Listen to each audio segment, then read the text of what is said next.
En direct de Montréal, voici Mon Carnet avec Bruno Guglielminetti.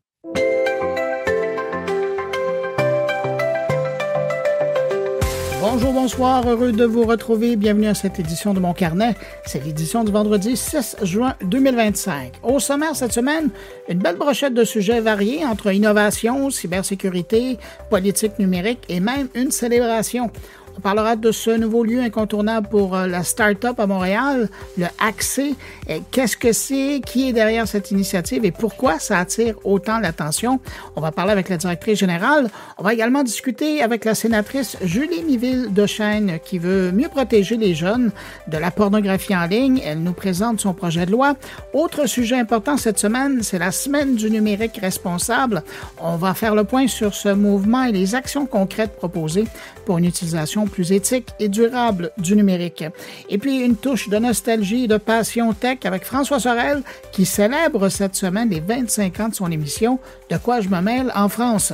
On revient avec lui sur cette aventure radio et sur l'évolution du paysage technologique en un quart de siècle. Du côté de mes collaborateurs, il y a Catherine Dupont-Gagnon qui nous parle du calendrier numérique et de cybersécurité. Oui, parce qu'il y a un lien direct entre les deux. On va rejoindre Muriel Edjo au Sénégal pour avoir des nouvelles du numérique sur le continent africain. Depuis la Suisse, Thierry Weber est aussi de retour avec son regard suisse sur l'innovation. Stéphane Ricoul, de son côté, s'intéresse cette semaine à la figure du manufacturier de demain. Et puis, Jean-François Poulain nous propose une conversation sur la recherche UX dans le monde des affaires avec une invitée bien placée pour en parler. Et puis, évidemment, comme à chaque semaine, on va commencer tout ça en rejoignant Jérôme Colombin à Paris pour parler de l'actualité numérique qui a marqué ces derniers jours. Alors voilà, c'est le programme de Mon Carnet cette semaine. Maintenant, permettez-moi de saluer 6 auditeurs de Mon Carnet. Salutations toutes particulières cette semaine à Diane Landry, Henri Bossé, Evelyne Préville, Marie-Claude Nadeau, Gina Thaler et Nathalie Claire. Merci à vous 6 pour votre écoute et puis merci à vous, que je n'ai pas nommé, mais qui m'accueillez présentement entre vos deux oreilles. Merci d'être là. À tous, je vous souhaite une excellente écoute. Et sur ce, Mon Carnet, ça commence maintenant. Allez, en route vers Paris pour aller rejoindre Jérôme Colombin et parler d'actualité numérique.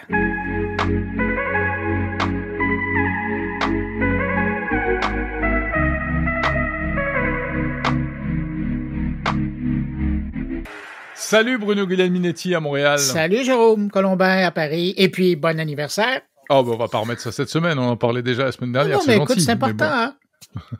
Ouais, bon. C'est sûr. Hey, dis donc, parlant d'anniversaire, ils t'ont fait un méchant cadeau cette semaine en France. Ils ont coupé... Mais non, mais je sais que ça ne vise pas toi, je te rassure. Mais... Qu'est-ce que tu veux dire par là? Ben, ils ont coupé l'accès au site pornographique. Qu'est-ce qui se passe? Alors, ils n'ont pas coupé l'accès aux sites porno. Il faut bien faire le distinguo. Mais c'est vrai qu'il y a une grosse actualité à ce niveau-là parce qu'en fait, c'est le gouvernement qui tape du poing sur la table et qui dit, bon, maintenant, ça suffit. Ça fait des mois, voire des années qu'on demande aux sites pour adultes de mettre en place un système pour bloquer l'accès aux plus jeunes parce que c'est terrible. C'est-à-dire qu'on le sait, hein, on sait que des enfants à partir de 13 ans, 11 ans, certains se retrouvent à aller traîner sur des sites pornographiques, ce qui est pas du tout fait pour eux. Comment faire, sachant que jusqu'à présent, sur les sites porno, il y a juste une petite question, est-ce que vous avez plus de 18 ans et on clique sur oui ou non. Autrement dit, ça n'empêche personne d'y aller. Et là, eh bien, effectivement, c'est la fin de la récréation, si on peut dire. Le gouvernement a demandé expressément aux sites de mettre en place un système. Et comme ils n'ont pas trouvé de système et qu'ils n'ont pas voulu, eh bien, ils font la grève. Donc en fait, ça concerne un certain nombre de sites. Parmi les plus connus, il y a Pornhub, YouPorn, RedTube. Qui appartiennent tous à la même entreprise. Montréal. Voilà, tout à fait, c'est le groupe Ailo. Exactement. C'est montréalais, le groupe Ailo. C'est montréalais. Ouais. Bravo, une fierté canadienne. On vous félicite pas, les Québécois. Non, mais ça a fait de fortune, ça. Il y a des gens qui sont rendus oui, hyper millionnaires depuis les tout débuts de Pornhub. Ouais. Voilà. Donc, ils ont trouvé le truc, ils ont fermé leur site, et puis ils ont tous affiché un visuel à la place qui est « La liberté n'a pas de bouton off ». Voilà, donc ils se posent en défenseurs de la liberté. Non, je me moque, mais moyennement, parce que c'est vrai que c'est compliqué, cette histoire-là. C'est une vraie problématique, là. C'est une vraie problématique. Il faut protéger les enfants, et puis en même temps, on va pas interdire aux adultes d'aller sur ces sites, et en même temps, on va pas fliquer tout le monde et demander à chacun son nom, son adresse, son numéro de carte bancaire ou autre. Donc c'est complexe. Mais c'est vrai aussi qu'ils n'y ont pas mis beaucoup d'énergie quand même pour trouver une solution. Donc ils préfèrent tirer le rideau. Ce qui est amusant, c'est qu'il y a un volet politique à tout ça, parce que par exemple, il y a l'ancien ministre du numérique, Jean-Noël Barrot, qui s'est félicité du fait que les sites arrêtent. Donc il a posté un message sur X en disant ils s'en vont, tant mieux. Oui, effectivement, c'est assez radical comme façon de faire. Je pense pas que ce soit définitif. Tout ça, c'est une espèce de bras de fer, sachant qu'il va encore se passer des choses, parce que on va avoir, d'ailleurs, c'est intéressant à signaler, bientôt une application qui permettra de contrôler de manière efficace l'âge des internautes, et donc de filtrer ceux qui sont majeurs, pas majeurs, ceux qui ont moins de 15 ans, qui ont moins de 13 ans, etc. Et donc, ça servira ça permettra entre autres de limiter l'accès aux sites pornographiques. Ça, c'est prévu pour le mois de juillet. Et en attendant, il va y avoir sans doute cette espèce de zone de flou. Alors, en espérant aussi que les sites pornographiques en question accepteront d'implémenter cette solution-là. C'est ce qu'on appelle, tu sais, le système du double anonymat. C'est-à-dire que, en fait, on donne son identité, mais à un organisme tiers qui n'est pas le site en question, et puis le site en question autorise la connexion tout en préservant notre anonymat. Bon, et après, il peut y avoir un tas de débats en disant est-ce que c'est assez sécurisé, est-ce que c'est pas quand même la porte ouverte à une entrave à l'anonymat sur Internet, la liberté d'expression, etc., etc. Donc voilà à peu près où on en est. Ce qui est amusant aussi, c'est de signaler qu'apparemment, conséquence de cette histoire-là, il y aurait eu une explosion du nombre d'abonnements au VPN, puisqu'on sait que le VPN, c'est un système qui permet de contourner les interdictions. Et j'ai fait le test, j'avoue, j'ai fait le test. En activant un VPN, tu peux très facilement accéder à ces sites pornographiques malgré le fait qu'ils soient officiellement fermés en France. Ouais, puis il faut quand même dire aussi, là, je sais pas du tout pour défendre les gens de Pornhub et cette entreprise-là, mais c'est probablement, de par les poursuites dont ils ont été la cible, c'est probablement dans les sites les plus policés qui existent. Et le problème avec un truc comme ça, c'est que maintenant, les gens sont détournés pour aller chercher d'autres sites où ils vont voir encore plus de cochonneries dans le premier sens du terme, et c'est là où je trouve ça délicat, parce qu'on sait, on va pas arrêter les jeunes d'aller faire un tour là-dessus, puis ces sites-là, ils ont pas de système de barrière à l'entrée. Donc, c'est vraiment toute une problématique, et probablement que ce que vous êtes en train de développer chez vous, ça va une fois de plus, dans l'encadrement, ça va faire de l'émulation, et probablement que vous êtes le premier à le faire, mais après, les gens vont prendre le modèle puis ils vont utiliser des tiers parties pour valider l'identité des gens. Si on trouve quelque chose qui arrive à fonctionner, oui, espérons que ça puisse faire tâche d'huile. À la bande d'ingénieurs que vous allez trouver. Je vous fais confiance. Ouais, mais c'est pas simple, parce que c'est pas qu'une question de technique, il y a plein de problématiques derrière, juridiques, etc. Vous saurez faire. Ouais, tu crois? Bon, c'est gentil. Tu as beaucoup d'estime pour nous. Mais il y a eu? Non, il y a eu des tentatives dans d'autres pays européens, et même pas européens d'ailleurs. Il y a eu des choses en Grande-Bretagne, mais ils ont fait un filtrage par la carte bancaire, mais ils ont laissé tomber. Et j'avais fait un édito sur Monde Numérique il y a quelques semaines là-dessus, pour essayer de recadrer un peu le truc. Mais personne n'a trouvé la solution miracle à ce jour. Bruno, de ton côté, ça bouge en matière d'intelligence artificielle, aussi avec notre ami Yoshua Bengio. Ouais, gros événement dans l'écosystème de l'IA canadien, c'est Yoshua Bengio qui officiellement annonce le lancement de son organisme à but non lucratif, Law0. Et qui essentiellement, et là, si je lis la définition de l'organisation, là, leur mission, c'est accélérer la recherche et proposer des solutions techniques concrètes pour construire des systèmes d'IA qui placent la sécurité et le bien commun au cœur de leur développement. C'est exactement ce dont il nous parlait quand on l'a eu en entrevue il y a un moment maintenant. Mais là, maintenant... Voilà, on rappelle en deux mots, Bruno, qui est Yoshua Bengio quand même, qui est un des pères de l'intelligence artificielle moderne. Avec Yann LeCun et Geoffrey Hinton. Merci beaucoup. L'ancien patron de l'IA chez Google, mais d'abord et avant tout un prof à l'Université de Toronto. Quand même, 2 Canadiens contre un Français. Mais bon, je ne vais pas plus loin. Donc, c'est ça qui est intéressant. Et c'est un peu... c'est qu'à force, depuis 2 ans et demi, de porter le drapeau en disant « faut faire attention », de mettre en marche des initiatives du côté de l'ONU, de l'UNESCO, de différents gouvernements en Angleterre, au Canada, au Québec chez nous, là, Yoshua Bengio prend les grands moyens en disant là, je crée une organisation qui va arriver avec des solutions. Et je trouve ça intéressant parce que autour de lui, depuis toutes ces années, s'est formé au MILA, qui était moi j'appelle ça une grande école, mais c'est pas vrai, c'est un centre de recherche ou une communauté de recherche dans l'IA.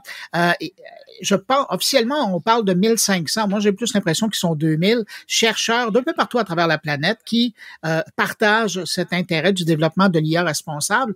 Et là, donc, c'est comme si, je vais utiliser l'expression anglophone, on hijackait tout ce savoir-là et cette volonté-là, et on faisait bifurquer. Le MILA ne cesse pas d'exister, mais on va prendre toute cette bonne volonté-là et on va l'amener vers cette organisation de l'A Zero pour permettre de vraiment donner un gros coup de pouce ou de mettre un coup sur la table, comme tu disais tout à l'heure du gouvernement français, là, pour faire avancer des IA plus responsables dans un contexte plus sécuritaire pour les utilisateurs et la société en général.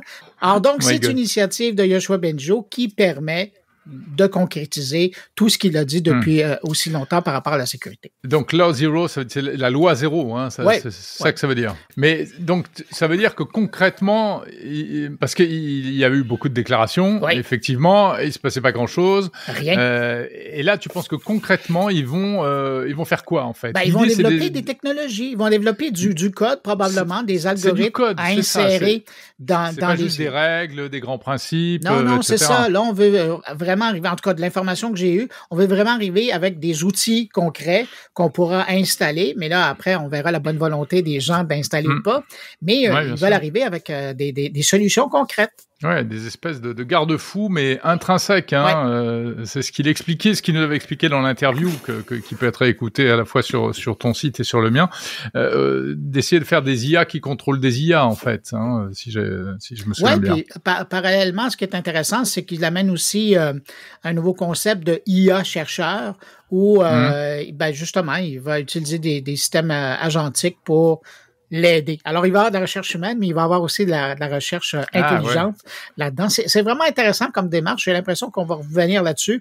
Puis là, si vous êtes curieux, les grands médias européens et américains commencent à se pencher là-dessus et à accorder quelques entrevues sur le sujet. Mais c'est il faudrait que tu nous en reparles quand ça évoluera. Oui, ou carrément qu'on le réinvite. Bien sûr. Jérôme, cette semaine, toi, tu parles de quoi? Alors, cette semaine, moi, je parle d'un sujet, je crois que tu l'as déjà traité, et j'avais vraiment envie de me pencher dessus également. C'est l'influence de l'intelligence artificielle sur le e-commerce. Il paraît qu'il y a de plus en plus de gens qui utilisent ChatGPT ou d'autres chatbots pour faire du shopping, ou en tout cas pour trouver des choses, pour comparer des produits, pour faire des recherches, comme on le faisait jusqu'à présent sur Google. Et donc, j'interviewe Lionel Tardy, que tu connais, et qui a pas mal travaillé là-dessus, et qui est enseignant dans une école de commerce. Et puis, je parle de l'événement qui nous attend la semaine prochaine, et auquel tu auras le plaisir de venir, qui est Vivatech, puisque ça démarre donc le 11 juin. Alors, à quoi va ressembler ce Vivatech 2025 ? Eh bien, j'en parle avec Florent Roulier, qui est un observateur d'un cabinet de conseil spécialisé qui connaît tous les salons de tech du monde, et qui me fait un petit point là-dessus. Parce que la semaine prochaine, grosse actualité. On a du Vivatech, on a du Apple qui pourrait peut-être nous sortir des choses de son chapeau. Donc, ça va pétouiller dans tous les sens. Pétouiller, OK. Hey, Jérôme, je te laisse poursuivre ton podcast et puis j'invite tes auditeurs à venir faire un tour de mon côté. Et l'inverse, évidemment, j'invite mes auditeurs à aller t'écouter par la suite. Et voilà, pareillement. Salut Bruno, à la semaine prochaine. Salut, à la semaine prochaine, en vrai, en personne, Vivatech. Yes. Salut. Si vous désirez suivre l'actualité numérique au quotidien, vous devez vous abonner gratuitement au podcast 120 secondes de tech, animé par Bruno Guglielminetti. Dans chaque édition, un résumé de l'actualité numérique du jour en moins de 120 secondes. Pour découvrir 120 secondes de tech, visitez moncarnet.com ou visitez Apple Podcast, Spotify ou YouTube et cherchez 120 secondes de tech. De retour à mon carnet. Je vous propose une rencontre avec la femme au cœur d'un projet majeur pour l'écosystème technologique du Québec. Geneviève Leclerc, elle est la directrice générale de Axé, le nouvel espace entrepreneurial innovant qui s'installe dans un lieu chargé d'histoire. C'est l'ancien parquet de la Bourse de Montréal, en plein centre-ville. Axé se veut une vitrine internationale pour l'innovation québécoise, un lieu pensé pour accueillir des jeunes pousses technologiques, des incubateurs, des accélérateurs, mais aussi des partenaires privés comme Google, Bell ou Desjardins. Au total, c'est un projet structurant de plus de 100 millions de dollars qui se déploiera sur 15 ans avec l'ambition de devenir un véritable vaisseau amiral pour les startups québécoises. Pour en savoir plus, on va aller rejoindre sa directrice. Bonjour Geneviève Leclerc. Bonjour, enchanté Bruno. Ça doit être frénétique. Là, vous êtes à quelques jours de l'ouverture officielle. Oui, le mot est très bien choisi. Donc, on est officiellement sur place dans nos locaux à la place Victoria, donc en plein cœur du centre-ville de Montréal. Et on a effectivement nos locataires, nos membres qui sont en train de s'installer ces jours-ci. Donc, vraiment, l'énergie, la fébrilité, l'excitation est palpable ici même dans Axé. C'est 2 ans de travail pour arriver à ce que vous êtes en train de vivre là, présentement. Quand vous regardez ça, est-ce qu'il y a une façon de résumer ces préparations-là de 2 ans pour en arriver à ça aujourd'hui? En réalité, ça fait encore plus que 2 ans. En fait, oui, moi, je suis en poste il y a 2 ans comme directrice, mais c'est un projet qui se trame depuis plusieurs années déjà. À l'époque de Santec avec Richard Chénier. Tout à fait, sous le leadership du Santec, donc qui est l'incubateur affilié à l'École de technologie supérieure. Donc, à la base, qui avait le souhait de trouver un lieu un peu plus vaste, mais c'est devenu vraiment un projet collectif qui découle en fait de la stratégie québécoise en matière de recherche et d'investissement en innovation, vraiment pour soutenir l'entrepreneuriat technologique au Québec. Donc, c'était cette idée, comme la plupart des écosystèmes start-up qui se distinguent à l'échelle mondiale, de se doter d'un lieu de calibre international ici même à Montréal, mais pour le bénéfice de tout l'écosystème québécois. Donc, un lieu où on allait pouvoir rassembler justement nos start-up les plus prometteuses avec les organismes d'accompagnement, les partenaires, incubateurs, accélérateurs, les grands groupes qui ont le souhait de travailler en mode innovation ouverte avec ces gens-là. Mais là, je vous sens humble, mais vos 2 ans à vous, ça a quand même été du travail parce qu'il y a beaucoup de gens qui ont pensé, ça a été dans la tête, dans les cahiers de plein de gens, mais c'est quand même vous qui avez finalisé ça pour qu'aujourd'hui, ça soit réel. Tout à fait, oui. Puis on a monté une équipe, effectivement, pendant cette période-là. Donc oui, quand je suis arrivée en poste il y a environ 2 ans de ça, c'était au moment où le financement du projet avait été annoncé par les 3 paliers de gouvernement. Mais depuis, on a traversé différents jalons. On a nos grands partenaires bâtisseurs qui sont venus s'ajouter au projet. On a conçu le lieu, on a rallié les principaux acteurs. Donc, c'est cette vision-là, finalement, qu'on est parvenu à concrétiser au fil de ces 2 années-là. Donc, c'est un travail vraiment titanesque, effectivement. Beaucoup de travail de consultation aussi. Évidemment, tout ce qu'on a imaginé en amont de l'ouverture, ça a été travaillé de pair avec les entrepreneurs, avec les organismes avec qui on collabore. Donc, c'est vraiment un travail de co-création qui a été fait en amont de l'ouverture, vraiment pour s'assurer que le lieu réponde à un besoin. Et moi, je l'ai toujours dit, Axé, c'est beaucoup plus qu'un lieu physique. Autrement dit, le lieu n'est pas une fin en soi. C'est vraiment un prétexte, en fait, pour créer des opportunités de maillage, d'affaires, de rencontres, de collisions, parfois organisées, parfois fortuite. Et moi, il faut savoir que j'ai un background en événementiel, d'affaires principalement. Donc, c'est un peu cette petite touche-là que je souhaitais apporter aussi dans la vision du projet. Donc, non seulement de rassembler les joueurs, mais d'avoir un lieu qui soit bien vivant, qui soit correctement animé, vraiment pour juste multiplier les opportunités de collaboration au sein de l'écosystème. Mais Montréal était quand même déjà bien nanti, enfin, d'écosystèmes de start-up pour les aider à différents moments de leur évolution. Qu'est-ce que Axé amène à cette équation? C'est vraiment de rassembler, comme je disais, dans un lieu physique ces acteurs-là. Donc, tu sais, moi, je crois beaucoup à la force du présentiel quand on parle, on parle de développement d'affaires, mais on parle d'abord et avant tout de relations humaines, de briser aussi parfois l'isolement. On sait qu'entreprendre, c'est pas toujours évident, mais d'avoir accès à différentes ressources à proximité, les petites rencontres fortuites, des fois autour de la machine à café, on sait que ça peut faire une grande différence. Beaucoup de dossiers, oui. Ah oui, il y a beaucoup de choses qui peuvent se débloquer autour de la machine à café. Donc, c'est ce qu'on dit souvent comme image, donc ici, l'entrepreneur aura l'opportunité de rencontrer peut-être son prochain partenaire d'affaires, investisseur. On a notre innovateur en chef du Québec, Luc Sirois, qui va avoir ses bureaux ici. On a des grands incubateurs comme le Santec, mais il y en a d'autres. On a même des organismes de l'extérieur de Montréal qui vont avoir une antenne dans Axé. Je pense entre autres à la CET et le Camp, donc qui représentent les pôles de Sherbrooke, de Québec aussi. Donc, vraiment de multiples opportunités. Donc, dans le fond, faut comprendre qu'Axé n'offre pas de programme d'accompagnement directement aux entrepreneurs. Nous, notre rôle, c'est vraiment d'orchestrer avec les acteurs présents sur le terrain cette vie et de faciliter les connexions, la collaboration. Donc, c'est vraiment ça la mission qu'on s'est donnée au sein d'Axé. Et aussi d'avoir cette vitrine sur l'international lorsque l'international vient à nous pour développer justement qu'est-ce qu'on développe en termes d'innovation technologique au Québec. On est reconnu dans différents domaines de pointe. Donc, dans Axé, ce sera aussi une opportunité lorsqu'on va recevoir des délégations étrangères de pouvoir mettre en vitrine ces entreprises-là.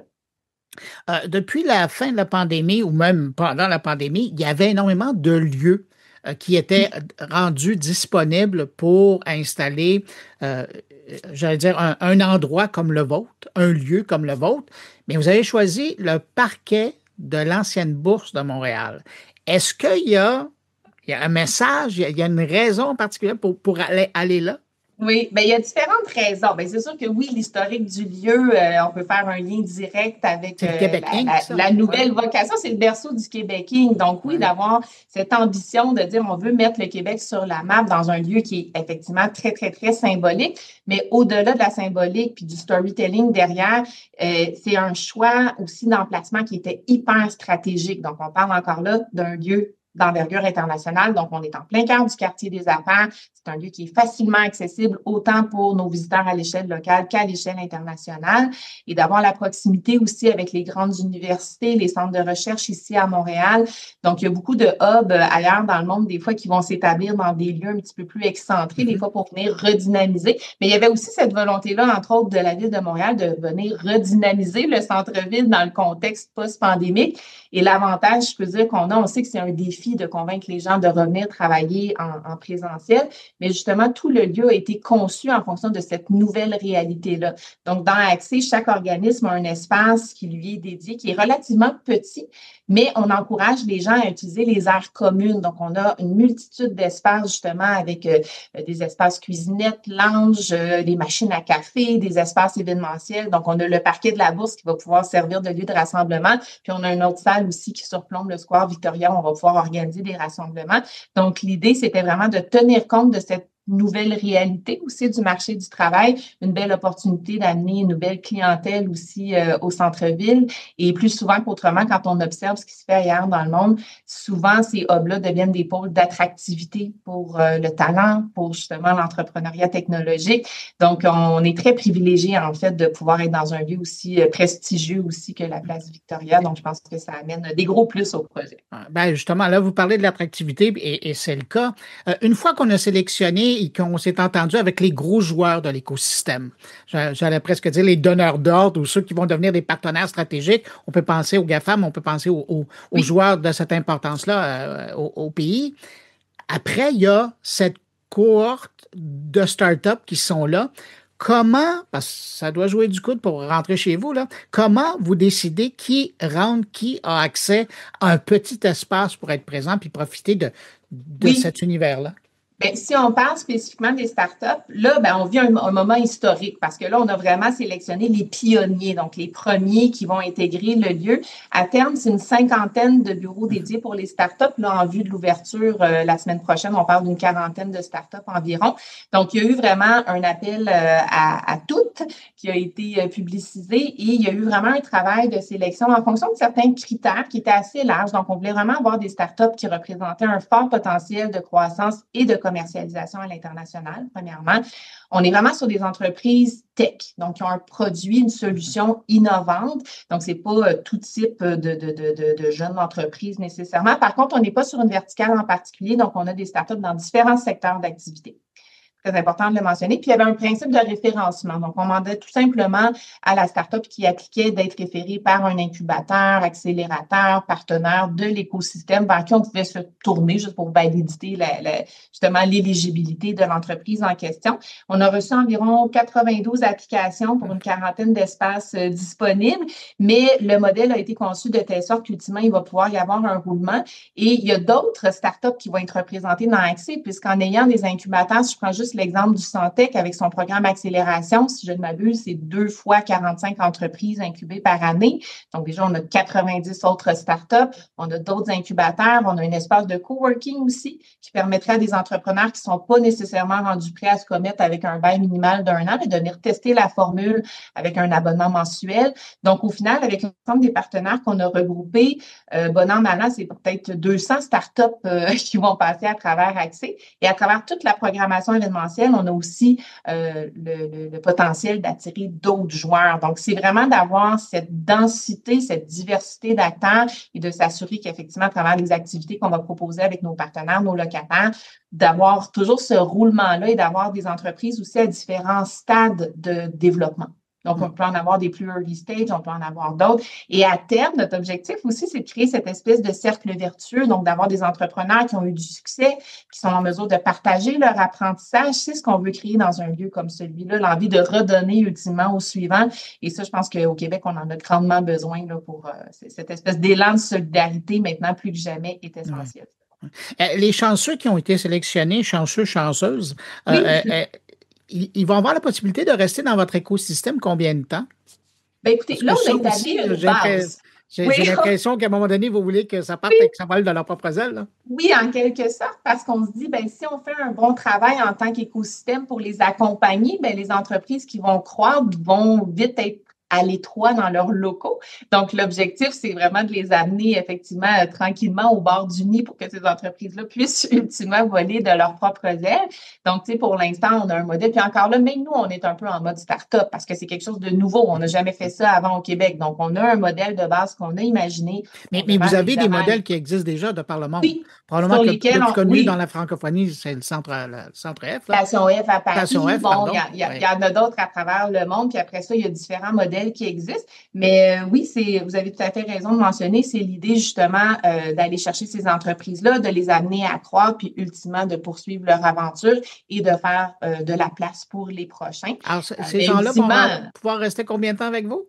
Normalement, pour les startups, c'est des baux d'1 an qu'on pourrait renouveler peut-être 1 fois, 2 fois, jusqu'à environ 3 ans. Encore là, rien n'est coulé dans le béton, mais c'est ce qu'on imagine au départ. Mais à terme, en fait, on a un beau problème, c'est qu'on manque déjà d'espace. En réalité, vous l'avez mentionné, on aurait pu accueillir le double de startups et même on a des grandes entreprises, des organismes qui auraient le souhait de s'établir. Puis en fait, on a été quand même un peu sélectif pour s'assurer d'être bien aligné avec la raison d'être du projet. Ça, c'était très, très, très important parce qu'il y avait des critères pour les autres locataires aussi. Tu sais, je pense entre autres aux grandes entreprises qui veulent s'établir dans Accès.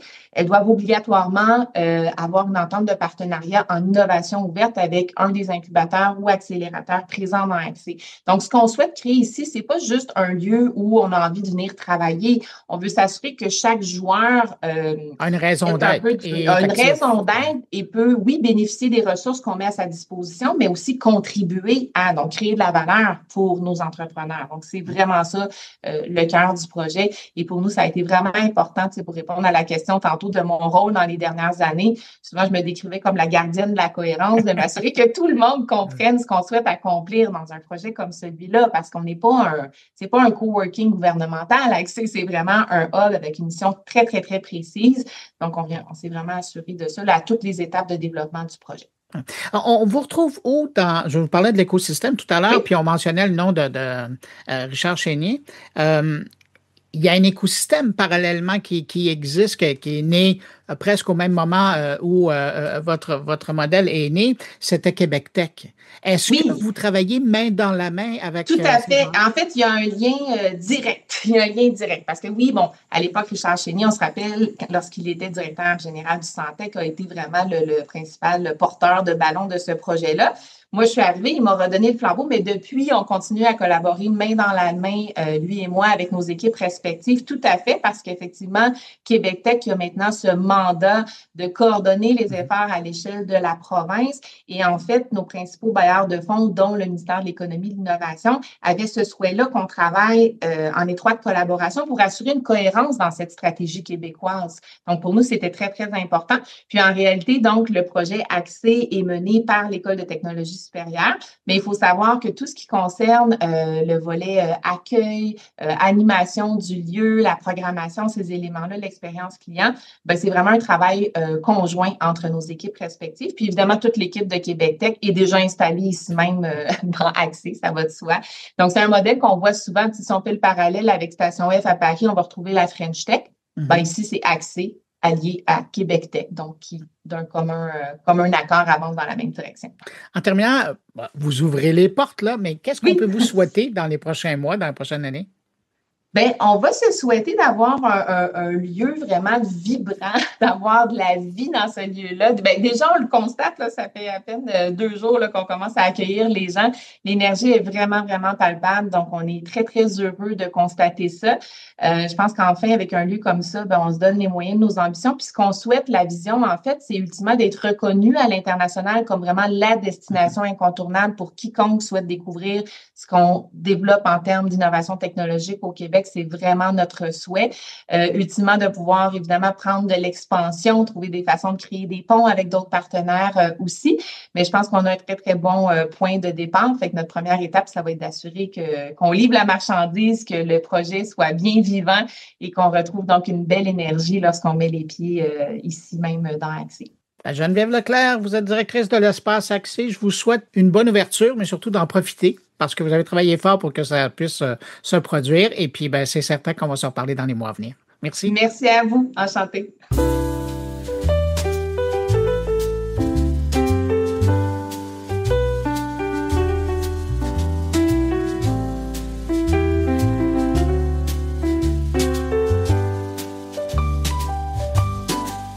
On parle maintenant d'un projet de loi qui revient sur la table. Après plusieurs années d'efforts parlementaires, la sénatrice Julie Méville-Deschênes a déposé une nouvelle mouture de son initiative visant à limiter l'accès des jeunes à la pornographie en ligne.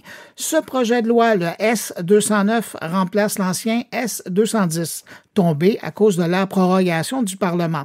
Mais cette fois, ce projet de loi revient avec des outils technologiques plus avancés, une mise à jour en quelque sorte.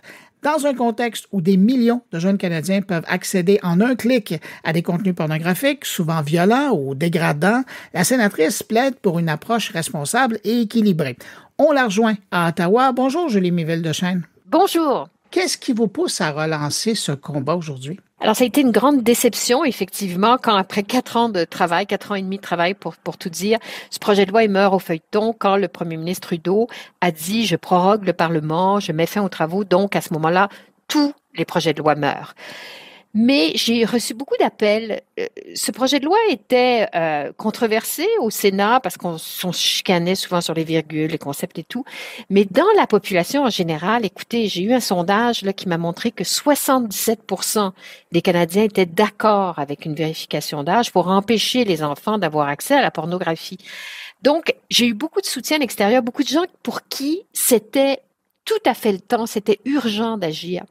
Alors, je me suis dit, je le redépose, même si, vous le savez peut-être, faire adopter un projet de loi d'initiative sénatoriale, c'est très difficile, c'est long, il peut y avoir beaucoup d'opposition, ça n'a pas la priorité en termes de procédure par rapport au projet de loi du gouvernement, donc ça bouffe beaucoup d'énergie et c'est rare que ça aboutisse. J'ai réussi pour un projet de loi contre l'esclavage moderne, S-211, mais là, j'ai échoué.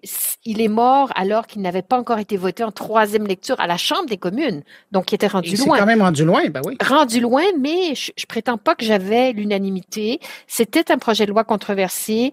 Les libertariens d'un côté, ceux qui voulaient de la réglementation de l'Internet, ceux qui refusent toute vérification d'âge pour des raisons de principe en disant c'est une atteinte fondamentale à la liberté d'expression. Donc, j'avais des oppositions, mais aussi dans la population générale, beaucoup d'appui de parents qui ne savent plus quoi faire.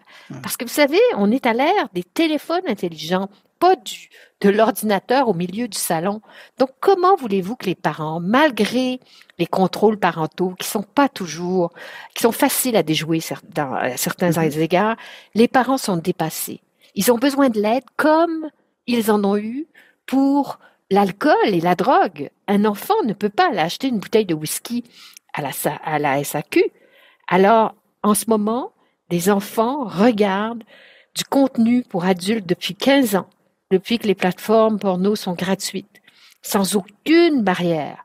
Les enfants de n'importe quel âge, qui peuvent être traumatisés dans certains cas, qui peuvent dans d'autres cas ne pas avoir de préjudice. Mais la recherche montre que dans plusieurs cas, ça crée de l'anxiété, ça crée plus de problèmes de dysfonction érectile pour les garçons qui soudain sont face à des modèles absolument inatteignables et qui n'y arrivent pas. Chez les filles s'attendent à de la violence, c'est terrible. Les filles s'attendent à de l'étouffement, s'attendent à des claques. Donc, il y a vraiment des choses qui ont changé. Plutôt que de découvrir leur sexualité, comme tous les jeunes devraient la découvrir, et sachez que je crois beaucoup à l'éducation sexuelle et tout, ben là, ils ont un modèle inatteignable de performance et comme ce sont des enfants, ils perçoivent que c'est ça la réalité. C'est ça qui est dramatique, c'est ça qui est triste. Alors, écoutez, ça crée vraiment toute une série de préjudices chez les enfants, que ça soit dans leur vie future sexuelle ou que ça soit dans les stéréotypes de genre. Parce que souvent, ces scènes placent les femmes en position d'infériorité, en position d'objet. Et donc, pour eux, c'est ça la sexualité. Et sachez, et moi, vous le savez, je suis une féministe, je m'intéresse beaucoup à ces questions d'intimité. Si dans l'intimité, il n'y a pas d'égalité dans le désir des hommes et des femmes, s'il n'y a pas d'égalité dans le plaisir, tout ça se répercute ailleurs. Et je pense donc qu'on ne peut pas sous-estimer l'importance que ça a. On en parle peu parce que les gens sont gênés, c'est un tabou. La pornographie est tout à fait légale pour les adultes. C'est ce qu'on appelle un divertissement. Ce n'est pas mon combat. Moi, je me dis, il faut quand même qu'on atteigne un consensus pour les enfants. Alors là, mes adversaires politiques ont beau me dire, on est tout à fait d'accord avec vos buts, mais c'est bizarre, ils sont jamais d'accord avec la moindre ligne écrite pour essayer de régler la situation. Donc voilà où on en est, Bruno. Donc c'est pour ça que je continue. Même si, idéalement, pour moi, le gouvernement devrait reprendre cet enjeu et l'inclure dans son grand projet de préjudice en ligne. Parce que c'est vraiment une responsabilité politique générale. Ça ne peut pas être le combat d'une seule femme. Mais entre la mort au feuilleton là, de S210 et le nouveau projet que vous avez soumis, vous avez quand même pris le temps de revenir à l'intérieur et de bouger des choses. Là. Bien sûr, parce que, écoutez, je suis quand même c'est ça qu'on fait quand on est législateur. On écoute, on voit quelles sont les critiques constructives. On voit ce qui est purement... Bon. Ouais. Oui, absolument. On voit ce qui est purement d'idéologie. Et, entre-temps, la réalité change. Alors, je vous donne un exemple de changement. Moi, je ne préconisais que la vérification d'âge. Alors, la vérification d'âge, ça se fait parfois avec carrément des cartes d'identité. D'autres fois, ça se fait de façon digitale. En Europe, ils sont rendus là. Ouais. Nous, on n'y est pas. Donc, il y a plusieurs moyens de faire ça. Et ce sont des moyens qui dérangent. Parce que un client de site porno trouve parfois gênant d'aller montrer une carte. De devoir s'identifier formellement. Oui, puis on s'entend. On ne s'identifie pas auprès du site porno. Là. Depuis le début, il est question ici d'un tiers spécialisé qui fait ce genre de vérification-là. Comme en France, l'idée du double anonymat est très possible. Et donc, on vérifie dans les règles de l'art, on a des lois sur la vie privée, mais clairement, il y a un malaise. Il y a un malaise, on le comprend, c'est un tabou. Donc, ce que j'ajoute Parce que c'est rendu maintenant une méthode qui a mûri, c'est l'estimation d'âge. Et ça, l'estimation d'âge, ça se fait évidemment avec l'intelligence artificielle, mais c'est l'idée de seulement montrer son visage, seulement, je ne devrais pas dire seulement, mais montrer son visage sans identifier, sans qu'on ait l'identité de la personne qui montre son visage. Et à partir de ces traits, on peut évaluer à plus ou moins 2 ans d'erreur l'âge. Donc, pour la plupart des gens, on pourrait recourir seulement à l'estimation d'âge et non à la vérification d'âge. Et ça, c'est quand même rassurant pour plein de gens. Il y en a qui ne seront jamais rassurés. Mais, et oubliez pas que dans ce projet de loi, ce que je fais aussi, le commissaire à la vie privée est venu témoigner. Et il avait vraiment bien fait ses devoirs, il avait consulté à l'international, il y avait tout ça. Donc, il a dit, on pourrait resserrer les principes qui sont dans le projet de loi. Parce que moi, je ne choisis pas la méthode. Là. Je dis, voici les grandes catégories, vous ferez ça en réglementation. Oui, la mécanique, oui. Exact. Mais le commissaire a dit, voici les mots précis qu'il faut ajouter pour s'assurer qu'au niveau des principes. Et là, vraiment, c'était très clair. Je me suis inspirée de ce qu'il m'a dit et j'ai transformé, j'ai rajouté des mesures de protection. Par exemple, il faut que la méthode soit très fiable plutôt que fiable. Il faut que j'ai fait écrire que ça soit une tierce partie qui fasse les vérifications et non le site porno. Donc, toutes sortes de détails propres à rassurer les gens qui s'inquiètent parce que c'est autour de ça que ça joue. J'ai fait aussi d'autres changements sur la portée. Ça peut vous intéresser. J'oubliais, il y a une autre possibilité d'estimation d'âge qui commence à être plus connue, la main. Si on met la main filmée, puis qu'elle bouge, puis qu'il y a 3 fois, on est capable, selon ce que j'ai lu, et évidemment tout ça, il y a une accréditation qui est déjà faite, mais il reste encore du chemin à faire, des tests à faire, ça permet donc d'éviter même l'image faciale. Donc, la technologie nous aide. En d'autres mots, c'est de moins en moins invasif que de faire ce genre de technique. Mais il n'y a pas seulement ça. Il y a aussi la portée du projet de loi et ça a donné lieu à beaucoup de critiques vers la fin du processus. C'est cette idée que qui on vérifie, qu'est-ce qu'on vérifie? Parce qu'à une époque, c'était beaucoup les sites porno qui portaient la pornographie. Mais maintenant, il y en a partout, Bruno. Il y en a, apparemment, c'est 1/3 de la bande passante. Il y en a sur les médias sociaux, apparemment à peu près 13% sur X. 13% de X serait constitué de pages porno, de comptes porno. Donc, où on fait de la vérification d'âge? Jusqu'où on va? Qu'est-ce qu'on inclut? Donc, moi, de mon point de vue de femme, de mère de famille et tout, je me dis, comme autant d'enfants découvrent la porno sur les médias sociaux que sur des sites spécialisés, il faut faire de la vérification plus large que moins large. Et ça se fait techniquement, contrairement à ce que les gens disent, puisque dès qu'on voit sur X de la porno, il y a d'abord une page d'accueil. Donc, les sites comme X ou d'autres sont capables de voir où il y a de la pornographie dans le site et l'identifier. Donc, s'ils sont capables de l'identifier, ils seraient capables de faire une vérification d'âge ou une estimation d'âge ciblée. Donc, tout se fait, mais je pense qu'étant donné le changement que ça suppose, ça serait très bien que ça soit déterminé en réglementation. Jusqu'où on va? Il y a des pays qui ont fait, ou des États qui ont décidé 30%. S'il y a 30% de porno, on fait de la vérification d'âge. Mais est-ce que vraiment c'est la solution? Parce que ça veut dire que tous les sites où il y aurait 20% de porno, on la laisserait aller. Donc, est-ce qu'on les protège, les enfants, ou on les protège pas? Toutes ces questions sont légitimes, sont complexes, et je suis assez modeste comme législateur, c'est-à-dire que je ne peux pas prévoir tous les cas de figure, étant donné l'évolution de l'Internet, dans un projet de loi qui fait 10 pages. Donc, on est mieux de laisser les principes dans le projet de loi et de déterminer les technicalités dans la réglementation. C'est ce qu'on fait d'habitude. Dans le projet de loi, il est prévu des amendes importantes pour les contrevenants. Mais à qui s'adresse le message? Est-ce que c'est aux géants du web? Est-ce que c'est aux hébergeurs? Est-ce que c'est aux fournisseurs d'accès Internet? Est-ce que c'est aux créateurs de contenu? Qui vous visez là-dessus?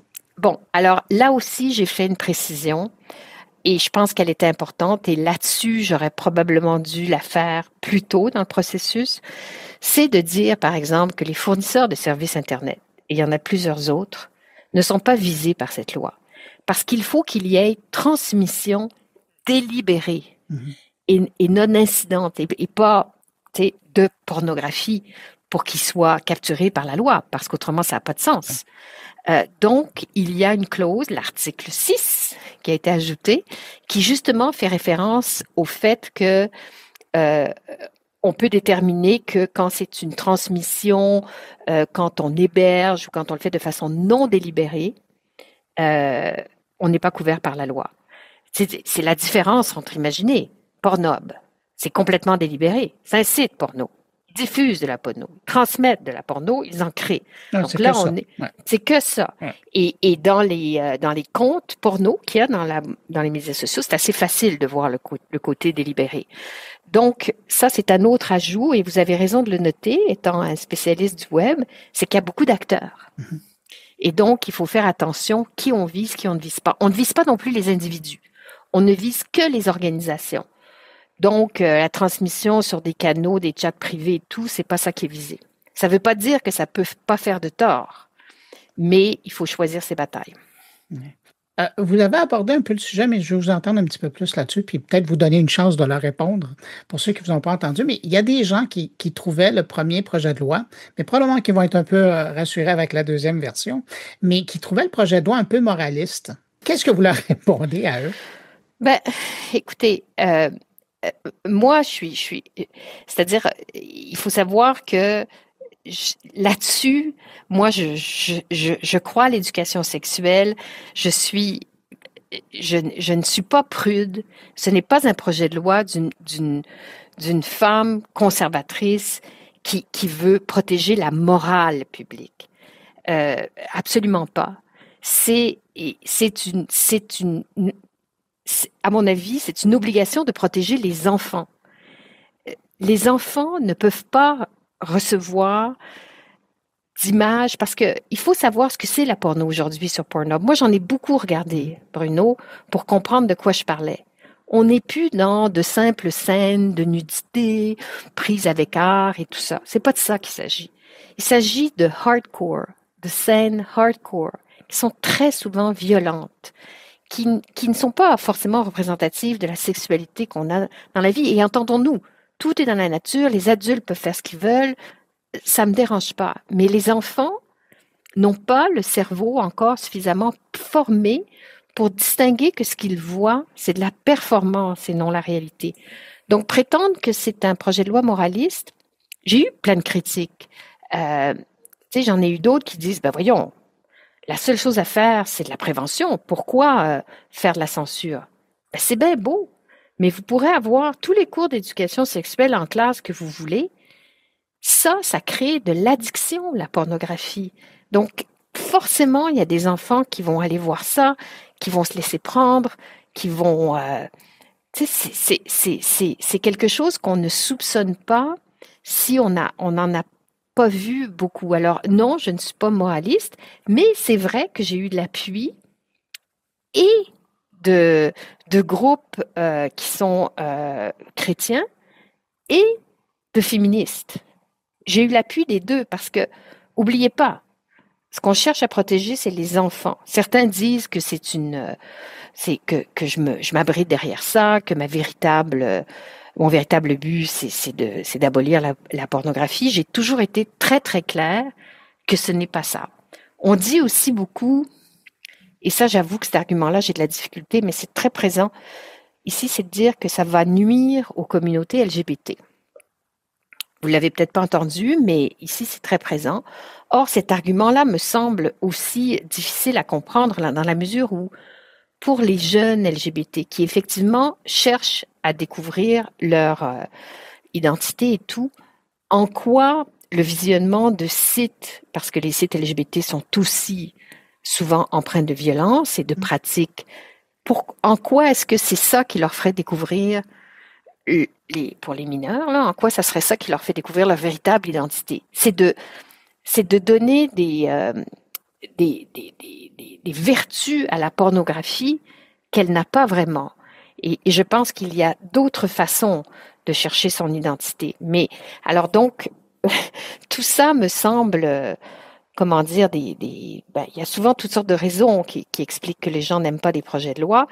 Mais je crois que quand on dit que je suis moraliste, c'est qu'on oublie que la pornographie des années 60 et 70, quand ça a commencé, là, quand il y a eu une libération sexuelle et qu'il y a eu de la pornographie, les Bleues Nuits, vous avez vu là, ça n'a rien à voir avec ce que vous voyez. Moi, j'ai des images là, dans ce que j'ai vu depuis 4 ans qui ne me sont jamais sorties de l'esprit. C'est pour vous dire. C'est parce qu'on fait des imitations de femmes qui ont perdu conscience et qui sont l'objet de pénétration à répétition. Il y a toutes sortes de choses là-dessus. Donc, je pense qu'il faut être conscient que certains disent que c'est la plus grande expérience qu'on fait sur tous les enfants du monde sans qu'il y ait eu de test préalable. Et on le fait depuis une vingtaine d'années. Exact. Alors, et sachez que les sites porno, évidemment, n'ont pris aucune responsabilité. Non seulement ça, mais vous le savez, je ne sais pas si vous avez lu le dernier livre qui est sorti, L'Empire du sexe, par... les journalistes du Journal de Montréal. Oui, notamment Madame Lamontagne, à qui j'ai parlé. Et on fait une enquête extraordinaire pour montrer que dès les débuts, on choisissait des mots-clés pour attirer tous ceux qui étaient attirés par les petites filles, par les mineurs, et même si les images n'étaient pas des images de mineurs, mais à la limite, on prenait tous les mots et on s'assurait que les mots étaient suffisamment tentants pour augmenter le nombre de clics. Donc, dès le début, on s'occupait beaucoup plus de faire de l'argent que de protéger les mineurs, parce qu'il y en a eu des horreurs. Il y en a eu des mineurs qui ont été, dont l'image a circulé et ça a pris des années avant que ces images puissent partir. Donc maintenant, je sais que Pornhub a fait des efforts pour contrôler l'intrant puis contrôler l'identité, mais on s'entend, c'est une industrie qui a fait beaucoup d'argent, qui a profité de l'absence totale de réglementation sur le web pour tous ces sites comme YouTube, où ce sont les citoyens qui téléversent du contenu qui ne coûte rien. Alors, tu sais, évidemment, ils font leur publicité ils font l'argent avec la publicité, donc avec le nombre de clics. Et tout ce modèle marche probablement assez bien quand on montre des images de musiciens, mais devient pas mal plus dangereux quand c'est des gens tout nus qui ont des activités sexuelles. Alors, je pense que autant l'Internet a amené énormément de choses positives à cette société, autant ce bout-là, qui est devenu énorme, là, il faut le dire, pose des difficultés pour les enfants qui me semblent impossibles à ignorer. Alors, ce que j'espère cette fois, c'est s'ils n'aiment pas ça, ce projet de loi-là, le nouveau gouvernement, qui ajoute ce qu'ils pensent qu'ils doivent faire dans un projet de loi plus large, mais qu'ils n'ignorent pas la question en disant « ce projet de loi-là n'est pas parfait ». C'est ça que j'espère. En terminant, Julie Méville-Dechaine, et c'est rare qu'on peut de ce temps-ci parler positivement de nos voisins américains, en tout cas depuis quelques mois, mais dans l'actualité récente, je pense à la semaine dernière, au Texas, ils ont passé une loi qui oblige maintenant et Google et Apple à s'assurer de l'âge des jeunes avant de télécharger des applications. Et le Utah a fait pareil avant le Texas. Comment vous voyez cette démarche-là? C'est absolument extraordinaire parce que vous avez raison de dire qu'il y a des États aux États-Unis qui prennent le devant. Google ils sont venus témoigner et on sentait qu'il y avait une volonté de faire de l'auto-réglementation, c'est-à-dire de participer à cette idée qu'il faut quand même protéger les plus vulnérables. Et je pense que c'est ça la solution. Mais ce qu'ils ont aussi fait, il y a une vingtaine d'États qui ont aussi demandé de la vérification d'âge dans des lois pour la pornographie. Ils sont dans le pays où la liberté d'expression est encore plus protégée que nous, les États ont agi pour protéger les enfants. Donc, vous comprenez que là, on est clairement en retard. Il y a pas mal d'États américains. Il y a la Grande-Bretagne Ça rentre en juillet, les vérifications d'âge rentrent. La France, l'Allemagne, l'Espagne s'en vient, il y a d'autres qui s'en viennent. Alors, moi, je pense que c'est ça l'avenir. On peut pas, je pense qu'ils ont collaboré, Google, si je me rappelle bien, avec ce qui se passe. Il y a une façon aussi de construire l'Internet avant que les programmes sortent pour s'assurer que les enfants ne soient pas attirés par ça. Il y a aussi, moi, je suis pas une spécialiste comme vous, mais il y a toute une industrie qui essaye de faire de la prévention dans la façon dont on construit certaines choses pour pas que les enfants puissent y accéder. Alors, ça aussi, ça peut marcher très bien. Mais cette idée, c'est qu'on peut pas se fermer les yeux et dire c'est aux parents de tout faire. Imaginez, ça marche pas. Mais en effet, j'espère.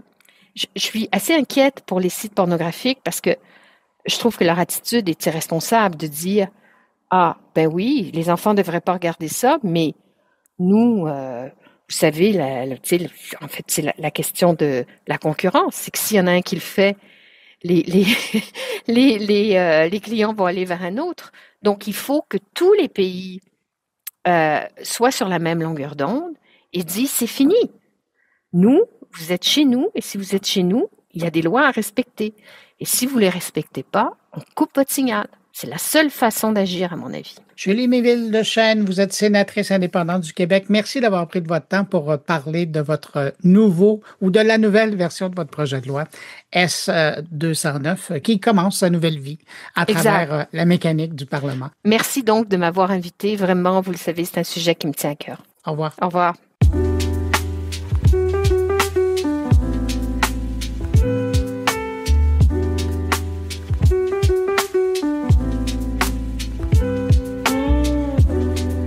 On parle souvent de sobriété numérique, mais concrètement, comment aider les gens à adopter de meilleures pratiques face à la surconsommation technologique?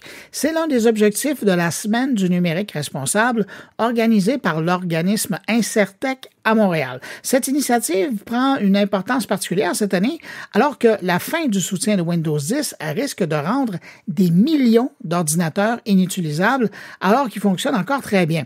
À travers des activités en ligne sur le terrain, Incertec propose des solutions accessibles, locales et durables pour prolonger la vie du matériel informatique, tout en favorisant l'insertion socio-professionnelle. C'est une démarche à la fois environnementale, sociale et économique. Je vous propose d'en apprendre davantage tout de suite avec la directrice générale d'Incertec. Bonjour Marie-France Bellemare. Bonjour. La Semaine du numérique responsable. Pourquoi organiser une semaine thématique comme ça? En fait, Incertec, on existe depuis 27 ans. On est impliqué en numérique responsable depuis belle lurette, si on veut, depuis avant que le terme, je pense, existe, parce qu'on a notamment pour mission de prolonger la durée de vie du matériel informatique. On est une entreprise d'insertion socio-professionnelle, mais on le fait via une activité de reconditionnement, réparation et revente de matériel qui vient de grandes entreprises, donc du matériel de qualité entreprise qui est durable et réparable. Et on tente d'aider les gens à adopter des habitudes d'achat au niveau numérique qui sont peut-être plus profitables ou moins dommageables finalement pour la planète, pour ses ressources. Et on est dans un contexte, comme vous le savez, où Microsoft va cesser le soutien autour de son système là, Windows 10 en octobre prochain. Et on sait que pour plusieurs consommateurs, moi la première, il y a une perte de sens là, dans cette idée-là de de jeter ou d'envoyer au sert-plus à rien un appareil qui est tout à fait fonctionnel, qui répond à nos besoins parce qu'un système n'est pas supporté par notre appareil. Donc, on s'est dit, il faut qu'on outille les gens. De un, il faut qu'on leur explique un petit peu c'est quoi ce changement-là, pourquoi Microsoft, en fait, on n'a pas probablement les raisons sous-jacentes, officielles et probablement liées à leur modèle d'affaires, mais leur expliquer en fait en quoi ça consiste et surtout leur montrer les alternatives. Donc, si on veut rester cohérent avec des valeurs plus environnementales ou face au changement climatique, bien, il y a différentes choses qu'on peut faire. Et c'est cette semaine-là d'activité vise donc à expliquer, à proposer ces alternatives-là via des activités qui sont agréables, qui sont ludiques, qui permettent des rencontres aussi. Donc, on n'est pas juste chacun chez nous à chercher de l'information sur le net. On peut parler à des humains qui peuvent nous expliquer les choses de façon compréhensible, puis avoir du plaisir en même temps. Mais certains qu'on vous connaissait comme un organisme, je dirais presque local, et puis il n'y a rien de péjoratif là-dedans, puis vous êtes actif pendant toute l'année, vous offrez de la formation, vous offrez des produits à vendre, mais là, on a l'impression que cette semaine-là, elle prend plus d'ampleur, de par notamment une programmation que vous offrez aussi sur Internet. Ça devient plus important, là. Oui, tout à fait. Mais il y a quelques années, on a réfléchi à notre contribution sociétale en se disant, bon, après 25 ans, là, qu'est-ce qu'on fait? On s'assoit sur nos lauriers, on continue, là, petit train va loin, ou on se donne des ambitions, puis on essaie de voir comment on peut contribuer davantage. Et c'est un peu dans cette mouvance-là de dire, du côté sensibilisation, il y a nettement des choses à faire. Les gens sont avides de solutions face à l'impuissance qu'on ressent devant les nouvelles un petit peu catastrophiques liées au changement climatique. Mais on croit aussi qu'on a un modèle qui peut être intéressant dans d'autres milieux, dans d'autres régions pour structurer la circularité du matériel informatique. Donc, on parle beaucoup d'économie circulaire, mais on pense qu'on a un modèle qui est intéressant parce qu'il génère aussi des retombées sociales dans les communautés. Donc, depuis quelques années, on est davantage présent via une boutique en ligne. Donc, ça nous permet de vendre à travers tout le Québec. Nos contenus, donc, aussi, on commence à les faire connaître. On a commencé un partenariat avec le réseau Coopsco qui nous permet de vendre nos appareils dans différentes coopératives, dans les cégeps, dans les universités.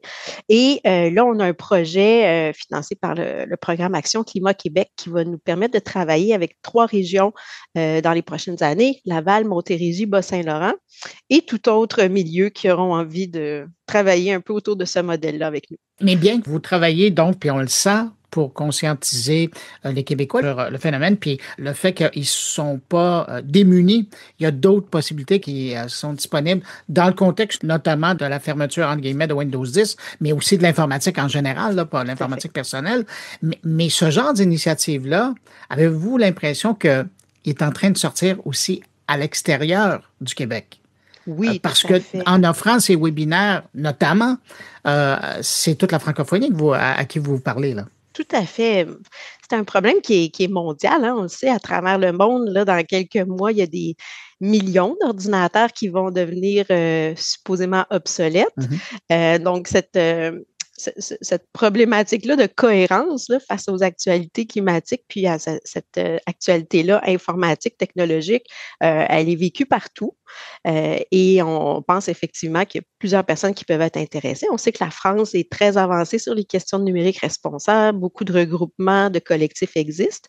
Au Québec, ça s'organise aussi. On a l'AGIT Québec, donc l'Association pour une gestion informatique techno-responsable. Un nouveau collectif sur le numérique responsable aussi qui a été mis sur pied. Puis là-dedans, nous, notre petite contribution, oui, c'est la question de la sensibilisation, mais c'est aussi l'idée de mettre à disposition des appareils reconditionnés de qualité qui permettent donc d'acheter un produit qui a été traité ici au Québec et sur lequel on peut faire un soutien aussi, puis une maintenance là, qui permet de prolonger la vie de cet appareil-là.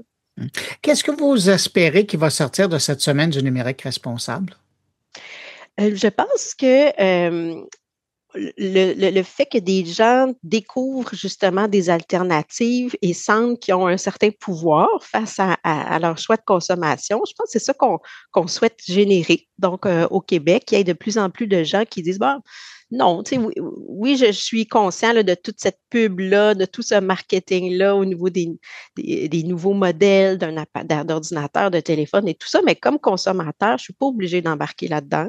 Un ordinateur, c'est une belle machine, c'est bien conçu. Si ça a été conçu pour être réparé, ça se répare hyper bien. On peut augmenter ses performances avec le temps. Donc, de réaliser qu'effectivement, c'est une belle machine puis que ça vaut la peine de la faire durer, d'y donner un peu d'amour finalement et de voir qu'avec d'autres systèmes d'exploitation, notamment avec Linux, on peut prolonger sa durée de vie puis sortir un petit peu de de l'espèce de tendance là, liée à la surconsommation sur le numérique. Et de la marche commerciale organisée pour Exactement. En vendre toujours de plus puissants, dont on n'a pas nécessairement besoin pour nos besoins quotidiens. Exactement. Ben Marie-France Bellemare, merci beaucoup d'avoir pensé à cette semaine-là. J'ai l'impression que votre message va passer encore plus largement que déjà ce que vous faites sur le terrain avec tout votre travail d'insertion sociale, puis aussi de conscientisation numérique responsable. Merci beaucoup. Je rappelle que vous êtes directrice générale d'Insertec. On vous parlait de Montréal. Merci. Au revoir. Merci. Bonne semaine.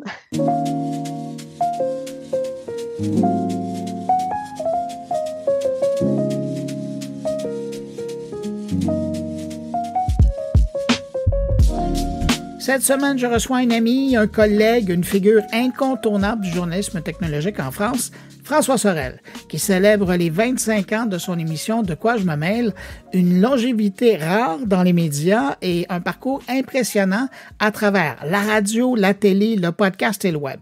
Ce qui est formidable, c'est que François a su accompagner plusieurs générations d'auditeurs dans l'évolution du numérique, leur présenter les grandes innovations à travers toutes ces années.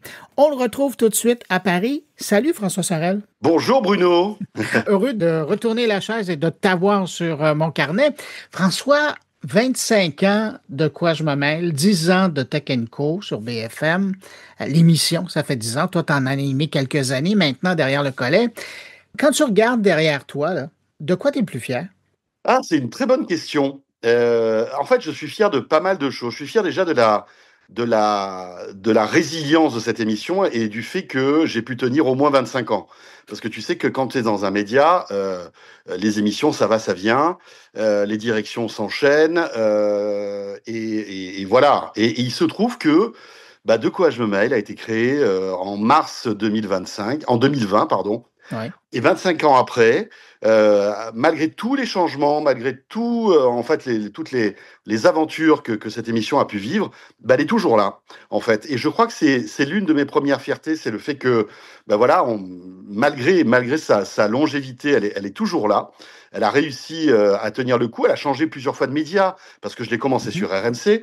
Après, elle était qu'en podcast pendant quelques années. Après, elle est revenue sur RMC. Et après, elle est partie sur BFM Business, tu vois. Ouais. Et ce qui est intéressant aussi, c'est que c'est une émission qui, aujourd'hui, au départ était une émission de radio et est devenue bimédia avec la télé, puisqu'elle est filmée. Et le gros de l'audience se fait en podcast, bien sûr, en podcast et en replay. Et ce qui est intéressant, c'est que cette émission a été l'une des premières à être disponible en podcast avant d'être diffusée en broadcast. C'était il y a quelques années quand elle a été diffusée en 2018, je crois, ou 19 sur RMC. On l'a diffusée d'abord en podcast et après elle était diffusée le week-end sur RMC. Et on a poursuivi comme ça sur BFM Business. Donc c'est amusant. Oui, mais justement, tu as connu, j'allais dire, toutes les plateformes de diffusion à travers ces 25 ans-là. Donc, tu le disais, la radio, ensuite le web, puis autant en format audio qu'en format vidéo. Là. Et puis aujourd'hui, tu es sur toutes les plateformes, tu le disais. Est-ce que ça a changé ta façon de couvrir la tech, ça? Pas du tout. Pas du tout. De quoi je me mêle, je pense que, humblement, si cette émission a pu durer autant de temps et rassemble autant de monde chaque semaine, c'est que, justement, elle est un peu un refuge depuis toutes ces années. À part les intervenants et les sujets, j'ai rien changé, si tu veux. C'est moi qui discute avec les auditeurs, qui leur fait connaître des chroniqueurs qui viennent parce que j'estime qu'ils ont du talent. Et on commente l'actu, tu vois. Et je pense que il n'y a rien qui a changé, à part, bien sûr, l'actu, qui a beaucoup évolué, tu vois. Ouais. Chaque semaine, tout est recommencement. Mais finalement, dans l'émission, il n'y a pas grand-chose qui a changé. Mais qu'est-ce qui fait que ça marche depuis 25 ans? Parce qu'il y en a beaucoup qui l'ont essayé, qui se sont cassés les dents, qui sont venus, qui sont repartis. 25 ans de service, c'est pas rien, là. Tu sais que je crois que c'est la passion que j'ai pour ce que je fais. C'est-à-dire que depuis toutes ces années, il ne m'est pas arrivé une fois de me dire « Oh là là, je dois enregistrer De quoi je me mêle cette semaine, j'ai pas envie. » Jamais, sincèrement, je te le promets, jamais ça m'est arrivé. Parce que je suis très heureux de faire ce que je fais et je pense que j'ai toujours la niaque, si tu veux, et la volonté de poursuivre cette émission et et de partager en fait ma passion de la tech auprès de tous ces auditeurs qui me suivent pour certains depuis 25 ans, Bruno. Je reçois des messages d'auditeurs qui étaient ados quand ils ont commencé à écouter l'émission et qui aujourd'hui me disent, 25 ans plus tard, je suis pilote de ligne, je vous écoute quand je suis entre deux itinérances dans un avion. Si je fais ce métier, c'est grâce à vous. Je reçois énormément de messages comme ça, et ça, c'est vraiment l'une de mes principales satisfactions, le fait d'avoir humblement pu susciter des vocations, tu vois, dans la tech, et ça, c'est vraiment le plus beau des compliments qu'on peut me faire, et j'en reçois souvent, c'est très touchant. Ouais. Vraiment. Mais justement, c'est quoi ta relation avec les gens qui te suivent, qui t'écoutent, qui te regardent, ton public à toi? Ouais, après, il y a Tech & Co aussi. Il y a 01net aussi qui a joué dans la popularité de ce que je fais. Tu vois, on a une chaîne YouTube qui marche bien. Tout est mélangé, en fait. Mais c'est vrai que souvent, De quoi je me mêle ressort parce que en fait, je pense que c'est l'émission qui est rentrée dans la routine des gens. Tu vois, les gens téléchargent à midi leur podcast et l'écoutent. Et je reçois encore plein de messages de gens qui me disent « Oh là là, il est 12h30, le podcast n'est pas encore arrivé. » Tu vois, parce qu'il y a JD, notre réalisateur, qui a eu un peu de retard sur le truc. Tu vois, en fait, c'est des routines, c'est presque des rendez-vous qui sont marqués dans l'univers des gens. Ils l'écoutent après dans leur voiture, quand ils vont au travail le matin. Il y en a qui le téléchargent le week-end et qui l'écoutent en semaine. Il y en a qui l'écoutent en faisant du sport. Tu vois, en fait, je pense que je suis un petit bout de l'accompagnement des gens qui téléchargent l'émission. Et ça, c'est... Là aussi, c'est une super satisfaction, tu vois, de pouvoir raconter des histoires aux gens, et le fait que ils t'apprécient et ils te téléchargent toutes les semaines. Après, il y a le broadcast aussi, bien sûr. Il y a plein de gens qui nous écoutent en direct à la radio, à la télé. Mais c'est vrai que c'est une émission qui est, comme vous dites, vous, vraiment faite pour la balado, quoi. Tu vois, c'est vraiment, tu la télécharges, t'écoutes un petit bout. Il y a 2 modules. Maintenant, il y a un module bonus aussi pour la version audio. Donc, les gens, tu vois, écoutent une première partie. Après, ils reviennent le lendemain pour écouter la deuxième, etc. Ouais. Mais tu es quand même le bonhomme qui, pendant 25 ans, les a guidés, les a amenés dans le monde de la technologie. Qu'est-ce qui t'a marqué à travers ces 25 ans de technologie? Oh là là. Est-ce qu'il y a des moments qui sont pour toi des moments forts? Ouais, il y a eu des moments forts. Il y a eu des moments, on va dire, de technologie. Il y a eu des moments d'actualité. Je me souviens très bien l'attaque des Twin Towers à New York en 2001. Ça faisait 1 an que je faisais De quoi je me mêle. Et à l'époque, j'avais un rythme quotidien. De quoi je me mêle sur RMC, c'était tous les soirs. Et je me souviens de comment dirais-je, c'est là qu'on s'est rendu compte, finalement, en 2001, qu'Internet, parce que je ne sais pas si tu te souviens, mais à l'époque des Twin Towers, Internet avait été carrément en shutdown sur des continents entiers, même parce en qu'il y avait Europe. un nœud sur les Twin Towers. Ça, et puis en fait, il y avait une telle montée en puissance de demande de connexion Internet que on avait vécu une espèce pas de blackout, parce que c'était vraiment pas ça, mais il y a eu des moments très compliqués. Et c'est là que je me suis rendu compte qu'il était indispensable de faire une émission comme ça, parce que on avait raconté plein de choses sur ces sujets. J'avais eu plein d'experts, et ça m'avait marqué, je m'en souviens. Et puis après, alors là, Bruno, les innovations depuis ces 25 dernières années, c'est comme toi. On a pas mal de points communs d'ailleurs, toi et moi. Ça fait longtemps que tu suis la tech, peut-être même plus longtemps que moi. Et c'est compliqué de faire un classement. Mais tu vois, moi, ce qui m'a marqué, c'est évidemment tout ce qui est Wi-Fi et Bluetooth, qui ont changé notre manière de pouvoir se connecter à notre musique, à nos ordinateurs, etc., etc. Il y a l'iPhone, bien évidemment, l'iPhone qui est un truc qui est arrivé en 2007 et qui a complètement bouleversé nos vies, puisque ça a été le début aussi de l'histoire du smartphone.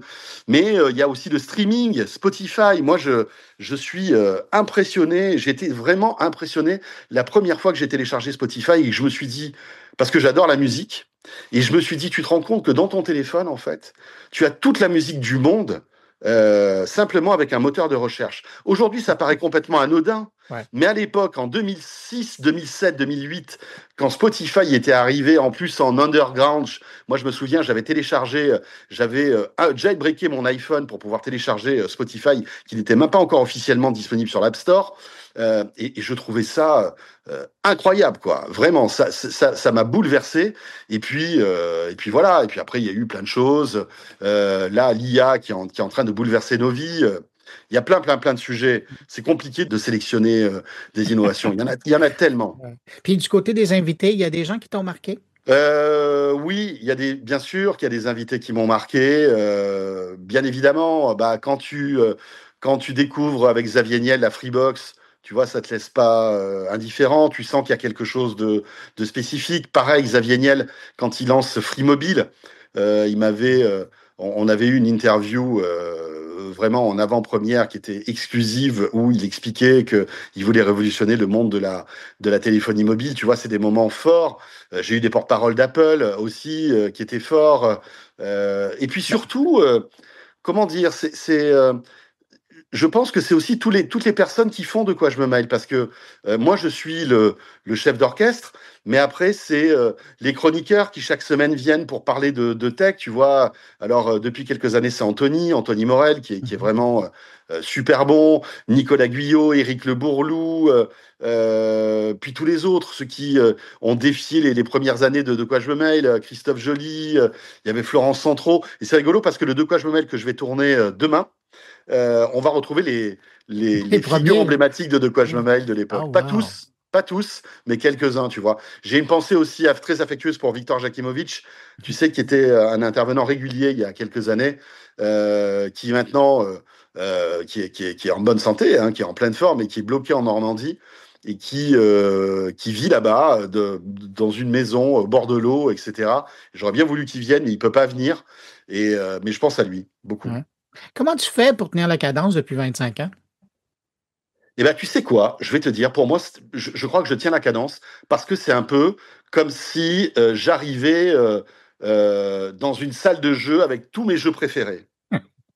Tu vois ce que je veux dire? Ça rejoint un petit peu ce que je te disais tout à l'heure. Je n'ai pas l'impression de bosser quand je fais mon métier, et notamment De quoi je me mêle. Je le fais avec plaisir parce que je suis excité des sujets qu'on va évoquer avec tous mes invités. Je trouve qu'il y a toujours quelque chose à raconter. Donc voilà, tu vois, je touche du bois. J'ai tenu pendant 25 ans. J'ai calculé à raison de 40 De quoi je me mêle par an, puisque, bon, tu vois, il y a à peu près, on va dire 2-3 mois de break par année, avec les vacances, etc. J'en suis à plus de 1000. Ça fait 1000 De quoi je me mêle en 25 ans. Qu'est-ce qu'on te souhaite pour les années à venir? Écoute, que ça continue. Objectif 30 ans, on va dire. Et puis que la tech nous porte, que la tech puisse nous rapprocher, puisse aussi nous aider dans notre quotidien, puisse rendre les gens plus heureux, essayer aussi comment dirais-je, de l'embrasser, cette tech, parce que parfois elle fait un peu peur, et je pense que c'est la pire des choses, le fait d'avoir peur de la tech, parce que à partir du moment où tu as peur de la tech, eh bien c'est là où elle peut devenir dangereuse. Et je pense qu'il faut l'embrasser et essayer de comprendre comment toutes ces innovations peuvent à la fois changer notre vie et puis nous améliorer notre quotidien. Voilà. François Sorel, je te dis merci pour ces 25 ans passés. Je te dis merci pour les années à venir. Et puis, je te souhaite un bon 25e. Eh ben, écoute, c'est très gentil. Et tu sais, tu fais partie aussi de ce plaisir que j'ai de parler de tech, puisque tu viens souvent dans Tech & Co. Et puis, on se retrouve de temps en temps, puisque tu es loin. Mais quand on se retrouve physiquement, c'est toujours un vrai plaisir. Et la semaine prochaine, ce sera le cas. Eh ben voilà, on sera à Vivatech et on va se voir. Ça, c'est cool. Hey, François, profite bien de toutes ces festivités autour de ton travail. Ben, c'est très gentil, mon cher Bruno. À très vite. Salutations du Québec. Bye. Salut.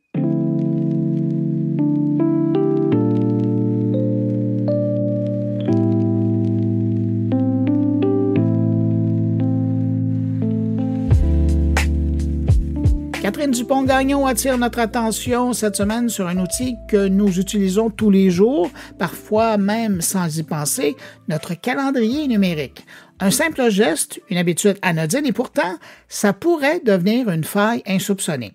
Je laisse Catherine vous raconter le reste de l'histoire. Avez-vous utilisé Google Calendar aujourd'hui?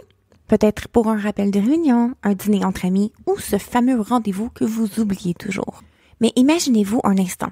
Et si une simple invitation de calendrier pouvait être l'entrée principale pour un espion? C'est exactement ce que fait le groupe APT41, un collectif de pirates informatiques liés au gouvernement chinois, connu pour ses campagnes d'espionnage à l'échelle mondiale. Leur plus récente tactique, exploiter Google Calendar, un outil banal utilisé par des millions de personnes chaque jour.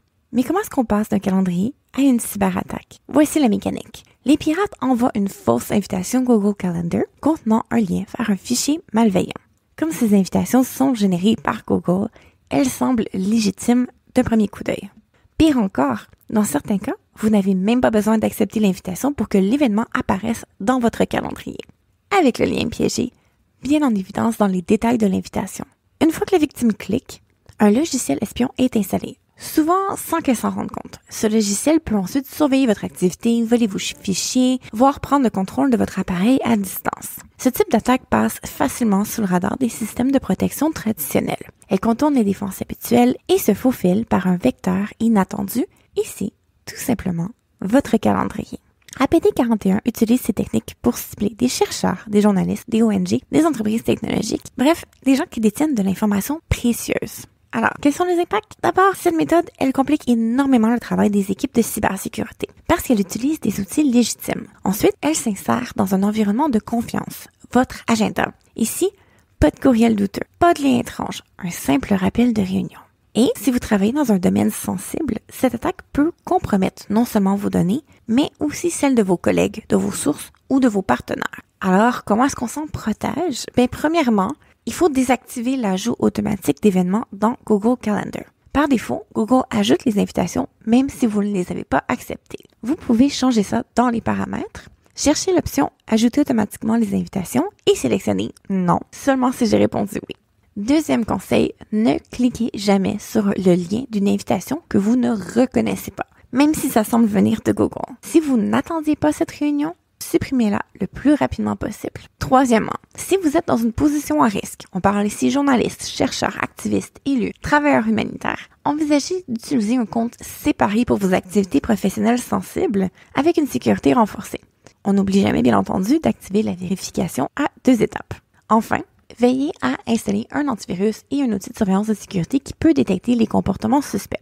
On parle souvent des jeux numériques. Dans ce cas, c'est un peu comme vérifier 2 fois qui vous invite à souper avant d'entrer chez eux. Surtout si l'invitation pour le souper arrive sans que vous l'ayez demandé. Les cybermenaces d'aujourd'hui ne passent plus par des portes battantes et courantes. Elles se glissent dans nos notifications et nos outils de tous les jours.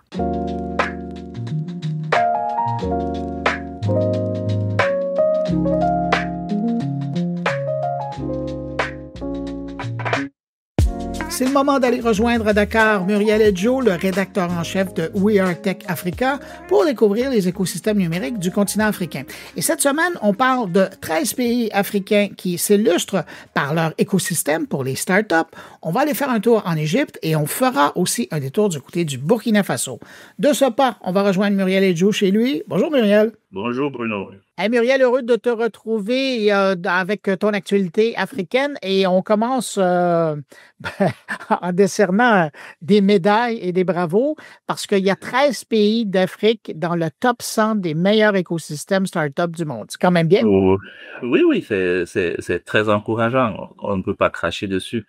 Quand on dit top 100 des meilleurs écosystèmes start-up du monde, c'est qu'on parle des pays où véritablement l'investissement a été mobilisé aussi bien par le secteur public que par le secteur privé pour faire de ces différents marchés, aussi bien sur le plan réglementaire, sur le plan financier, sur le plan infrastructurel. C'est pour faire de ces marchés des véritables centres d'innovation, véritables places de marché où les investisseurs peuvent également s'installer et faire du business dans le numérique. Évidemment, là, on parle de 13 pays d'Afrique, mais si toi, tu avais à faire ton palmarès des 3 premiers où l'écosystème est intéressant pour les startups en Afrique, ce serait quoi? En Afrique, on connaît les marchés où l'économie est véritablement bouillonnante. Vous avez, on a des pays comme l'Afrique du Sud, on a des pays comme le Kenya également qui, ces dernières années, a beaucoup investi dans la tech. s'est retrouvé à devenir un carrefour de grosses sociétés comme Microsoft, Google. Oui, les GAFAM sont tous débarqués. Voilà, les GAFAM ont tous débarqué parce que justement, il y a eu du potentiel qui a été libéré. Et puis, il y a un pays aussi comme l'Égypte qui, ces dernières années également, avec la politique du président Al-Sisi sur le numérique, qui a effectivement explosé, aussi bien en termes de transformation de l'éducation avec l'introduction du numérique, professionnaliser les enseignements avec un grand accent sur la tech, la formation dans le codage, la formation dans l'entrepreneuriat, les data centers. Il y a aussi les GAFAM qui ont eu un gros intérêt sur ce pays. Et au-delà même des GAFAM, il y a des entreprises spécialisées comme Ericsson qui ont ouvert des centres d'expérience et autres choses. Donc, ça témoigne véritablement que ces marchés-là ont mûri et sont aujourd'hui des points clés, des points de relais clés pour l'éclosion de la tech en Afrique. Ce qu'il faut préciser, cette information qui découle du rapport de Startup Blink. Startup Blink, c'est un cabinet de recherche spécialisé dans l'analyse des écosystèmes de startups dans le monde. Cette recherche, justement, est basée sur 33 indicateurs. Quand on dit 33 indicateurs, c'est véritablement que le cabinet a mouliné sur un certain nombre de données, notamment le nombre de startups, d'espaces de coworking, d'accélérateurs, le total des investissements, par exemple, dans les jeunes pousses. Et vous verrez que ces 13 pays, parce qu'ils réussissent à cocher ces différentes cases, témoignent en fait de l'engagement de leur secteur public et de leur secteur privé pour justement l'innovation numérique. Et je voudrais préciser que dans ce classement, vous avez par exemple un pays comme la Somalie qui justement y apparaît.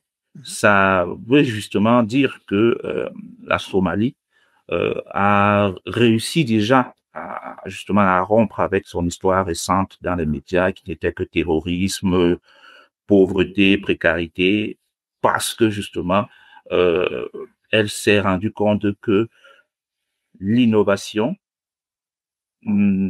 fait confiance à la jeunesse, donner à la jeunesse un certain nombre d'outils pour créer de la valeur pouvait être également justement un levier pour créer de la richesse pour le pays. Et donc, ça témoigne également que peu importe le contexte dans lequel vous vous trouvez, il y a toujours du potentiel innovant, il y a toujours du potentiel créatif qui ne demande qu'à être maturé, entretenu à travers un contexte politique stable, un soutien justement en termes de financement, de réglementation et de formation. Et pour nous, ces 13 pays sont véritablement comme un phare qui doit inspirer les autres nations du continent à maturer véritablement leurs différents écosystèmes pour pouvoir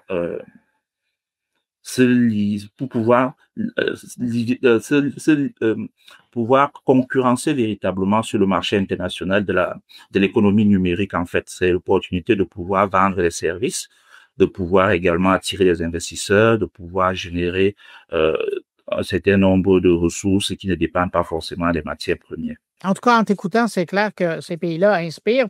Tu mentionnais l'Égypte. On va y retourner parce que tu notais récemment que l'Égypte veut renforcer l'intégration des TIC dans l'éducation. Oui, seulement l'Égypte est en discussion avec Google et le Fonds des Nations Unies pour l'enfance. L'Égypte, comme tu le disais, veut renforcer l'intégration des technologies de l'information et de la communication dans le système éducatif. Pour nous, tel que nous l'avons lu, ça ouvre une perspective prometteuse, celle d'introduire l'intelligence artificielle, par exemple, à l'école. Alors, il ne s'agit pas de favoriser la triche ou bien de remplacer l'enseignant, mais plutôt d'offrir aux élèves un assistant pédagogique intelligent, capable de répondre à leurs questions, y compris celles qu'ils hésitent parfois à poser en classe par crainte du jugement ou bien alors par timidité. Il y a est un outil précieux si il est bien manipulé, bien encadré, et peut par exemple permettre de personnaliser l'enseignement selon les besoins et les centres d'intérêt de chaque élève.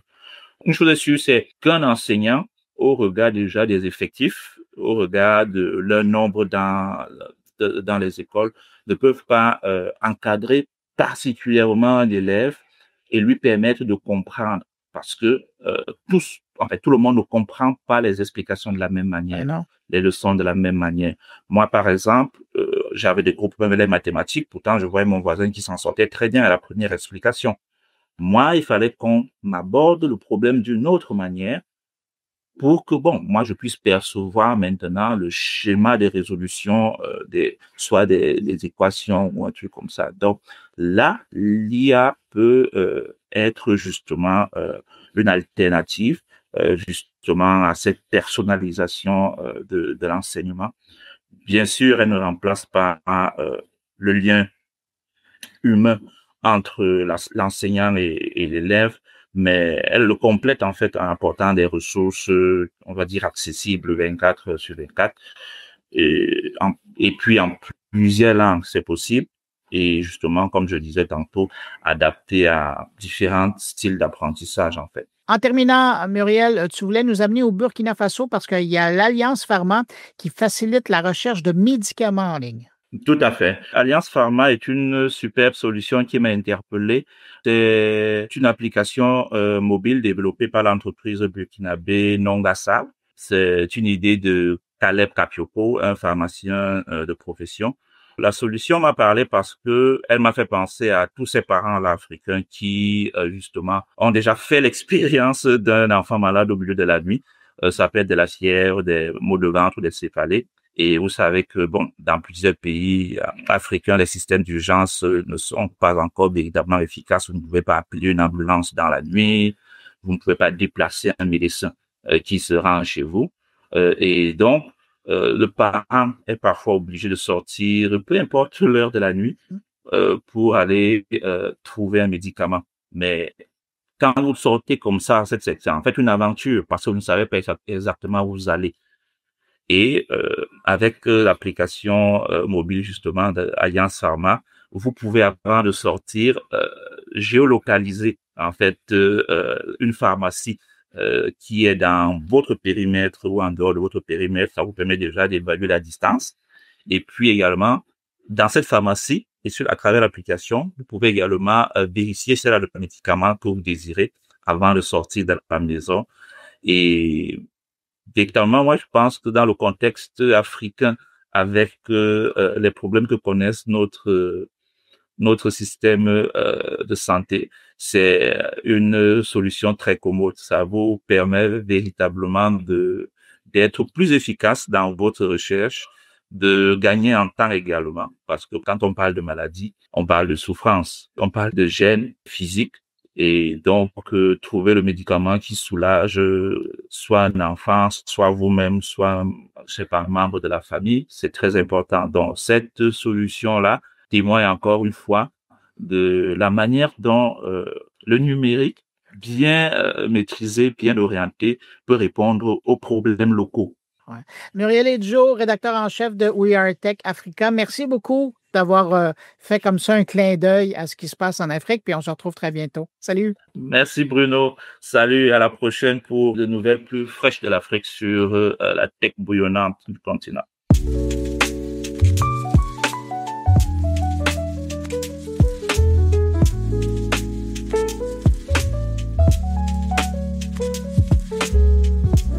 On prend maintenant la direction de la Suisse, retrouver Thierry Weber. Cette semaine, il revient sur un sujet à la fois stratégique et sensible, les investissements massifs des géants américains du numérique dans les infrastructures suisses.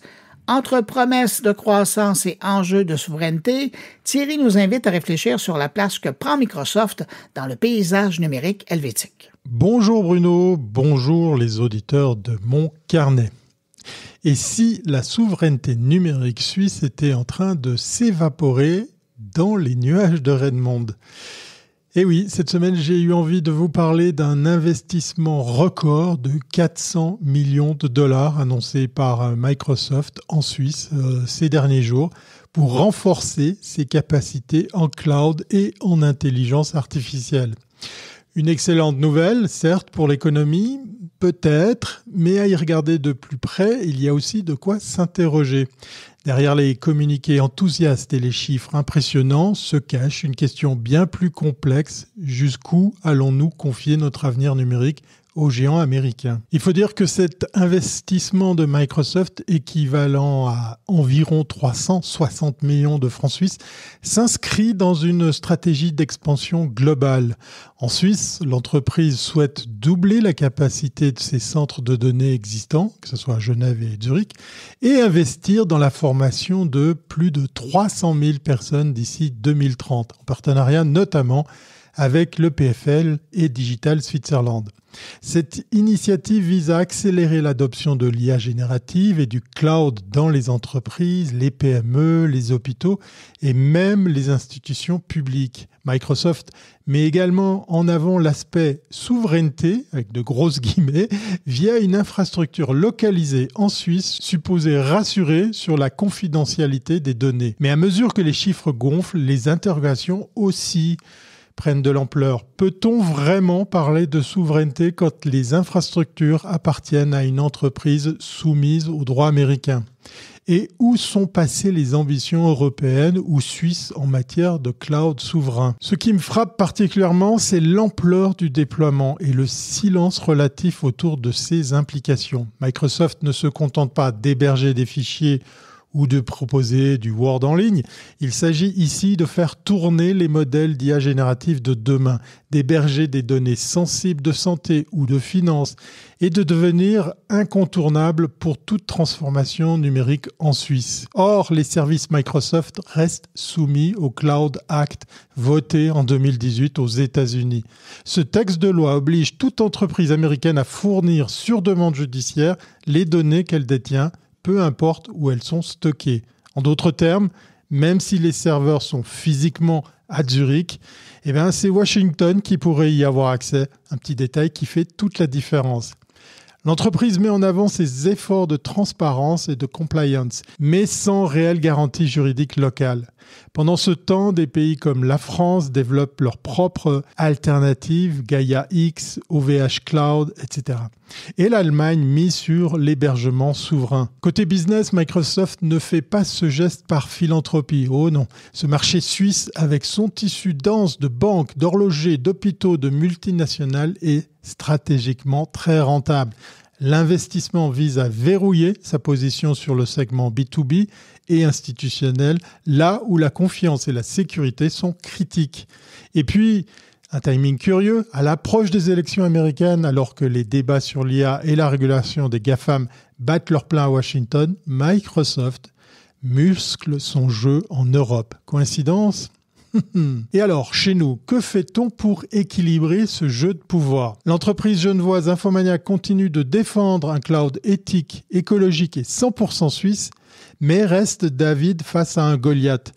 D'autres initiatives cantonales émergent. Genève a évoqué l'idée d'un cloud public. Vaud a lancé un programme de formation en cybersécurité et l'administration fédérale tente tant bien que mal d'imposer le chiffrement et les solutions open source. Mais soyons honnêtes, avec de tels montants sur la table, difficile de rivaliser. Microsoft a les moyens de séduire les décideurs, de sponsoriser les événements tech, de signer avec les hautes écoles et de tisser des liens profonds dans le paysage économique helvétique. Une stratégie de soft power numérique parfaitement rodée. Finalement, ce que je retiens ici, c'est qu'un investissement comme celui de Microsoft est à la fois une opportunité et un risque. J'en veux un petit peu à Digital Switzerland, mais c'est un autre débat. Opportunité de développer des compétences IA, oui. D'attirer des talents, oui. De faire rayonner la Suisse dans l'écosystème tech européen, oui également. Mais aussi risque d'une perte de contrôle sur nos données. Ah oui, notre infrastructure également, voire notre autonomie numérique, certainement. Et vous, avez-vous déjà demandé à votre entreprise où sont stockées vos données et sous quelle loi elles tombent vraiment? Je serais curieux d'avoir votre réponse. Allez, je continue à suivre cette actualité de près, connecté bien évidemment. D'ici là, contrôlez votre data, ou en tout cas où elle est stockée. Portez-vous bien et à très bientôt si ce n'est pas avant.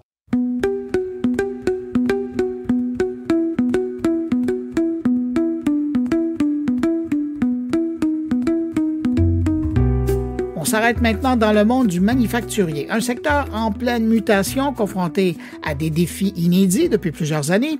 Stéphane Ricoul s'y intéresse cette semaine en abordant un sujet de plus en plus central, soit comment l'intelligence artificielle peut-elle devenir un levier d'action concret pour celles et ceux qui produisent, qui planifient et qui gèrent. On l'écoute.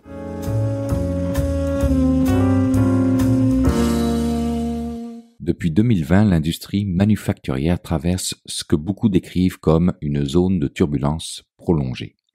Des événements mondiaux successifs ont mis à mal les chaînes d'approvisionnement, bouleversé les équilibres économiques et créé un climat d'incertitude quasi permanent. Dans ce contexte, les gestionnaires de production, les directeurs d'usine, les responsables des opérations se retrouvent souvent dans la peau d'un passager à bord d'un avion traversant des poches d'air imprévisibles, attaché à son siège, conscient qu'il ne contrôle pas grand-chose, se demandant même si l'appareil tiendra le choc et surtout quand tout cela va-t-il se stabiliser. Dans les moments où tout semble flou, où les indicateurs ne répondent plus, où les marges s'effritent sans explication claire, la tentation est grande de serrer les dents et d'attendre que ça se passe. Mais l'attente passive n'est plus tenable, car ce que ces dernières années ont enseigné au monde manufacturier, c'est que l'incertitude n'est plus une exception, elle est devenue la norme. Le défi est immense, la main-d'œuvre se fait rare, les coûts de production explosent, les chaînes logistiques sont devenues des casse-têtes mouvants où chaque pièce semble vouloir s'échapper. Et pendant ce temps, les clients attendent la même qualité, les mêmes délais, la même rigueur. Produire plus avec moins, dans un environnement moins stable que jamais. Voilà l'équation que doivent résoudre les manufacturiers modernes. Dans ce climat, il est tentant de voir l'intelligence artificielle comme une technologie de plus, un signal flou parmi d'autres, un sujet pour les grandes entreprises ou les départements d'innovation. Et pourtant, quand on gratte la surface, on découvre que l'IA n'est pas une fin en soi, ni un gadget réservé aux géants, mais un levier très concret pour regagner de la visibilité, de la stabilité et surtout de la capacité d'action. Partout dans le secteur manufacturier, des entreprises de taille moyenne, parfois même petites, ont commencé à utiliser l'intelligence artificielle non pas pour faire des miracles, mais pour soulager des mécanismes précis, là où la pression était la plus forte. Quand une entreprise croule sous des commandes irrégulières, des plannings constamment révisés, des pertes de matière et de délais non tenus, intégrer un système de prévision basé sur l'intelligence artificielle permet progressivement de stabiliser ses plans de production, de réduire le stress dans ses équipes et surtout de répondre plus rapidement à ses clients. C'est pas de la technologie qui change tout, c'est la capacité à mieux anticiper, à mieux décider et à mieux répartir la charge.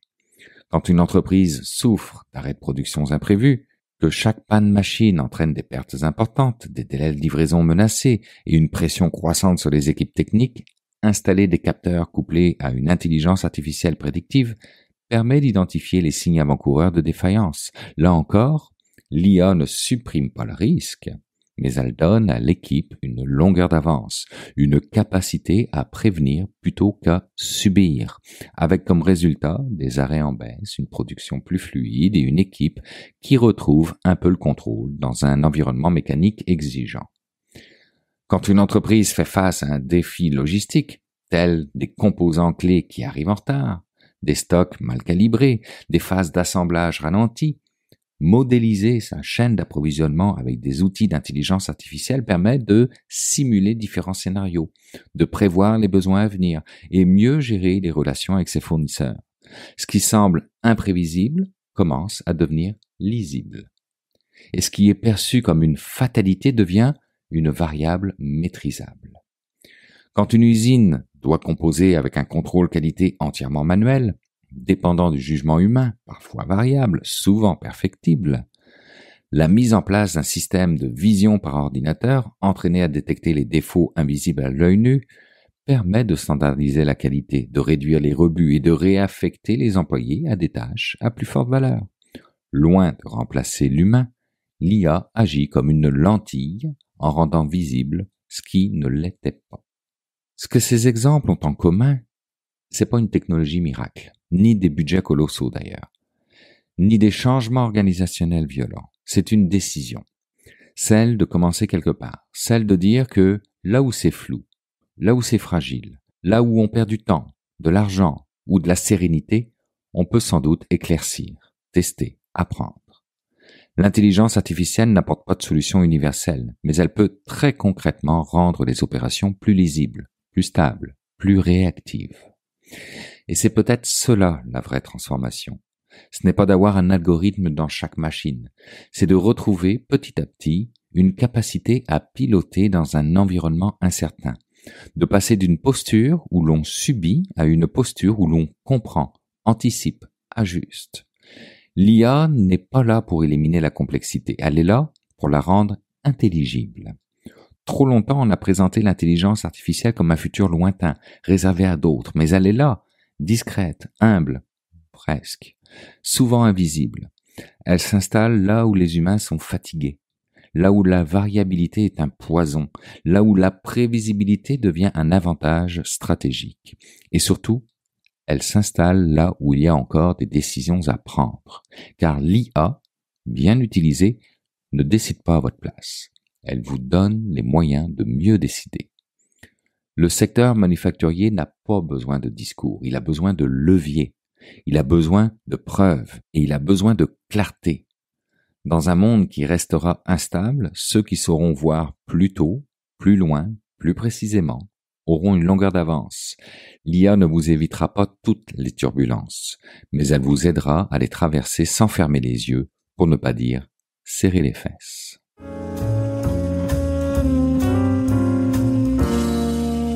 C'est maintenant le temps d'aller rejoindre mon ami Jean-François Poulin pour parler UX. Bonjour Jean-François. Bonjour Bruno. Jean-François, cette semaine, on poursuit dans la recherche du UX, mais oui, ben effectivement, j'ai... C'est du plus-plus. C'est du plus-plus parce que tu te rappelles, évidemment, la semaine dernière, on a parlé avec Juliana Alvarez. Que tu avais rencontré à Interface à Québec. Que j'ai rencontré à Interface. Et toujours à Interface, j'ai aussi interviewé Marianne Carpentier, qui est une jeune UX que j'ai connue quand elle était au cégep. C'est pour dire à quel point on vieillit. Maintenant, c'est une femme accomplie qui est dans le métier depuis plusieurs années et qui est maintenant chez Mozilla, quand même un beau nom, une belle progression de carrière.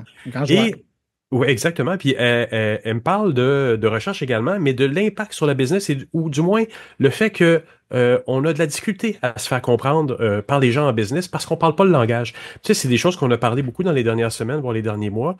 Puis c'est quelque chose dont elle parlait, puis il y a vraiment des gens qui, à la fin, sont venus la voir en lui disant « Hey, ça, c'est une conférence que j'aurais aimé donner. Wow. C'est un sujet d'actualité. C'est un malaise ressenti dans le métier. » là. Ouais. Mais on va aller écouter ton entrevue, mais toi, qu'est-ce que tu retiens de cette rencontre-là? Moi, j'ai adoré parce que ça pèse sur le point important qui est celui du malaise dans notre métier en ce moment. On est beaucoup mis en péril parce que l'IA s'en vient de plus en plus dans notre métier, surtout en recherche. Ouais. Et ce point important, qui est un point important pour ma business aussi, le fait que le côté business ne reconnaît pas le UX. On n'est pas nécessairement dans les phases de développement d'un produit numérique. On n'est pas nécessairement ceux qu'on vient voir en premier. Et c'est dommage parce qu'on aurait de bonnes choses à dire. Et on n'est pas... Ça fait 9 ans que tu nous le rappelles. C'est fou. Ah, ça fait juste 9 ans que je le rappelle. Mais c'est ça passe pas. Puis l'autre affaire, c'est que quand tu montes une équipe numérique pour un gros projet, que ce soit au gouvernement ou ailleurs, tu as des analystes d'affaires, des architectes, des programmeurs, des chargés de projet. Mais le UX est encore quelque chose qui est facultatif. Et pourtant, quand tu sais avoir les bonnes personnes en UX à l'intérieur de ton organisation, de ton projet, c'est sûr que tu dérisques ton projet. C'est un projet qui va arriver en temps et en argent. Jean-François, merci beaucoup pour cette rencontre. Merci pour ce message que tu répètes inlassablement. Semaine après semaine, depuis 9 ans. Mais écoute, de l'autre côté, il faut quand même le dire, il y a beaucoup de monde qui ont compris parce que tu nous arrives avec des histoires où le UX a vraiment fait la différence. Et puis, merci de te poursuivre dans ce droit chemin. Et on va aller écouter de ce pas ton entrevue. Puis je te dis à dans 2 semaines. Salut. Salut. Je pense que les UX se sont mal vendus dans l'industrie dans les dernières années, puis c'est aussi le cas de cette spécialisation à l'intérieur du UX, qui est la recherche UX. Elle se vend pas bien, ou du moins, elle pense pas à sa propre survie à l'intérieur d'une organisation. Pourquoi? Ça, c'est une bonne question. Je pense qu'il n'y a pas de réponse claire là, à ça. Moi, des hypothèses que j'ai, je pense qu'on n'a pas convaincu nécessairement les bonnes personnes. Je pense qu'on est resté dans une genre de petite tornade là, très, très orientée sur les utilisateurs. On travaillait sur l'utilisateur, vraiment pour l'utilisateur. on était l'avocat de l'utilisateur, Ouais. puis tout notre travail était vraiment centré au niveau de l'utilisateur, puis on utilisait un langage qui était super, super centré, encore une fois, sur cet utilisateur-là. Sauf que, au final, un researcher, oui, il va avoir des impacts de son travail sur les utilisateurs finaux, sur les utilisateurs des plateformes, mais les vrais utilisateurs de la recherche, c'est les personnes en business, c'est les product managers, c'est les gestionnaires de produits, c'est les directeurs, c'est les personnes qui doivent prendre des décisions auprès des entreprises. C'est à eux qu'on livre, finalement. Quand on fait des livrables de recherche, à qui est-ce que ça s'adresse? Ça s'adresse à eux, ça s'adresse pas nécessairement aux utilisateurs finaux. Je pense qu'il y a ça qu'on a peut-être fait un peu de manière difficile, je dirais. Ouais. On n'a pas parlé, c'est ça, aux bonnes personnes, ou on n'a pas positionné notre travail vraiment lié avec la business. Puis c'était vraiment de dire, ben, on travaille, oui, pour l'utilisateur, mais on travaille aussi pour la business. C'est vraiment les deux. Le mot-clé ici, c'est le « et ». On travaille et pour l'utilisateur et pour l'entreprise pour laquelle on travaille. Tu sais, je pense qu'on parle souvent en jargon UX, puis ça, c'est quelque chose qui ne va pas à notre avantage, je pense. Tu sais, de dire justement, ben, telle chose a augmenté la charge cognitive. Ici, on va faire une analyse heuristique. Ça ne s'aligne pas bien avec les modèles mentaux des utilisateurs. Tout ce langage-là ça résonne super bien avec d'autres UX, mais ça résonne pas bien avec des personnes en business. Fait que si on est capable déjà de dire, ben oui, la satisfaction des utilisateurs est très, très, très importante parce que ça crée, par exemple, ici des frictions au niveau de la conversion. Il n'y a pas d'alignement de l'offre avec des attentes clients, par exemple, avec l'offre produit. Ouais. Il y a beaucoup de points de friction dans ce parcours-là, au lieu de dire le journey map, par exemple. Tu sais, vraiment d'aller changer notre langage. Je pense que déjà ça va faire une énorme différence. Puis ça va venir. Tu sais, je pense que les personnes qui sont en business, ils trouvent ça important, tu sais, la satisfaction des utilisateurs, parce que s'ils sont pas satisfaits, c'est sûr que ça a une influence sur le produit. Mais si on fait juste leur amener ça d'une manière purement UX, puis qu'on parle dans un jargon UX qui ne résonne pas avec eux, ben, c'est sûr qu'ils vont peut-être pas nous écouter. Puis en réaction à ça, ou du moins en évolution du marché, tu as pris un cours avec le Harvard Business School et tu as découvert que c'est quelque chose qui est en train de passer dans la culture des gens d'affaires. Là. J'ai fait 2 cours jusqu'à présent là, à Harvard Business School, qui est une université américaine. Et oui, j'étais vraiment surprise. C'est des cours en business strategy que j'ai pris. Donc, stratégie d'entreprise, très, très, très axée, là, c'est ça, business et profit, et c'est ça, la valeur pour l'utilisateur, etc. Puis, c'était super intéressant parce que dans ces cours-là, jamais ils ont mentionné le mot recherche UX ou recherche utilisateur ou rien de ça. Là. C'était pas quelque chose qui était mentionné. Mais dans les stratégies, justement, pour aller identifier, par exemple, des opportunités de génération de valeur pour les utilisateurs, d'évaluer des compétiteurs et des choses comme ça, ben toutes les livrables, toutes les activités aussi qui étaient liées à ça, c'est toutes des activités que des UX researchers font. Comme par exemple des entrevues semi-dirigées, des entrevues de terrain aussi, là, vraiment aller là, faire soit du shadowing, faire de l'ethnographie carrément aussi. On parlait aussi beaucoup de recherche sur les compétiteurs, journey map aussi, mapper vraiment toute la cartographie du parcours là, utilisateur. Ça, c'est quelque chose qu'on fait très, très souvent, mais c'était, tu sais, il y avait un module complet là, vraiment sur la journey map. Fait que, tu sais, ça t'en dit long comment c'est important. Le jobs to be done aussi, comment aller vraiment identifier les jobs to be done. Puis même là, tu sais, Harvard, on pourrait dire, ah oui, mais ça va être vraiment très, très froid. Mais non, au contraire, même dans ce cours-là, il parlait que les jobs to be done ne doivent pas être uniquement fonctionnels, elles doivent être aussi sociales et émotionnelles. Fait que, tu sais, ça va vraiment loin. Puis ça s'adresse vraiment à des personnes qui, souhaitent obtenir plus de compétences en business et pas en recherche, pas en UX. Mais tout ce qui parle là, c'est des compétences qui sont de notre domaine. Donc, il y a vraiment, je pense qu'il y a vraiment un pont ici là, à lier, puis ça montre vraiment la valeur de notre travail, de nos activités de recherche pour la business. Mais encore une fois, je pense que vraiment, on l'a mal exprimé, on l'a mal framé en restant justement comme on travaille juste pour l'utilisateur et on ne travaille pas pour la business. Tu sais. C'est tant mieux pour nos utilisateurs ou les utilisateurs de tous les produits numériques si les gens d'affaires commencent à se familiariser avec ces méthodologies-là qui manquaient. Oui. Mais en même temps, c'est un grand danger pour ceux qui se disent recherche UX en ce moment parce que ils vont faire face à des gestionnaires qui savent faire maintenant. Là. Oui, absolument. Mais je pense que, tu sais, il y a une différence entre être sensibilisé à ça, comme tu mentionnais, là, avoir une sensibilisation à l'importance de ça et savoir le faire. Tu sais, je pense pas que c'est vrai que juste parce que tu connais l'importance des entrevues semi-dirigées que tu es un expert à en faire, à en conduire.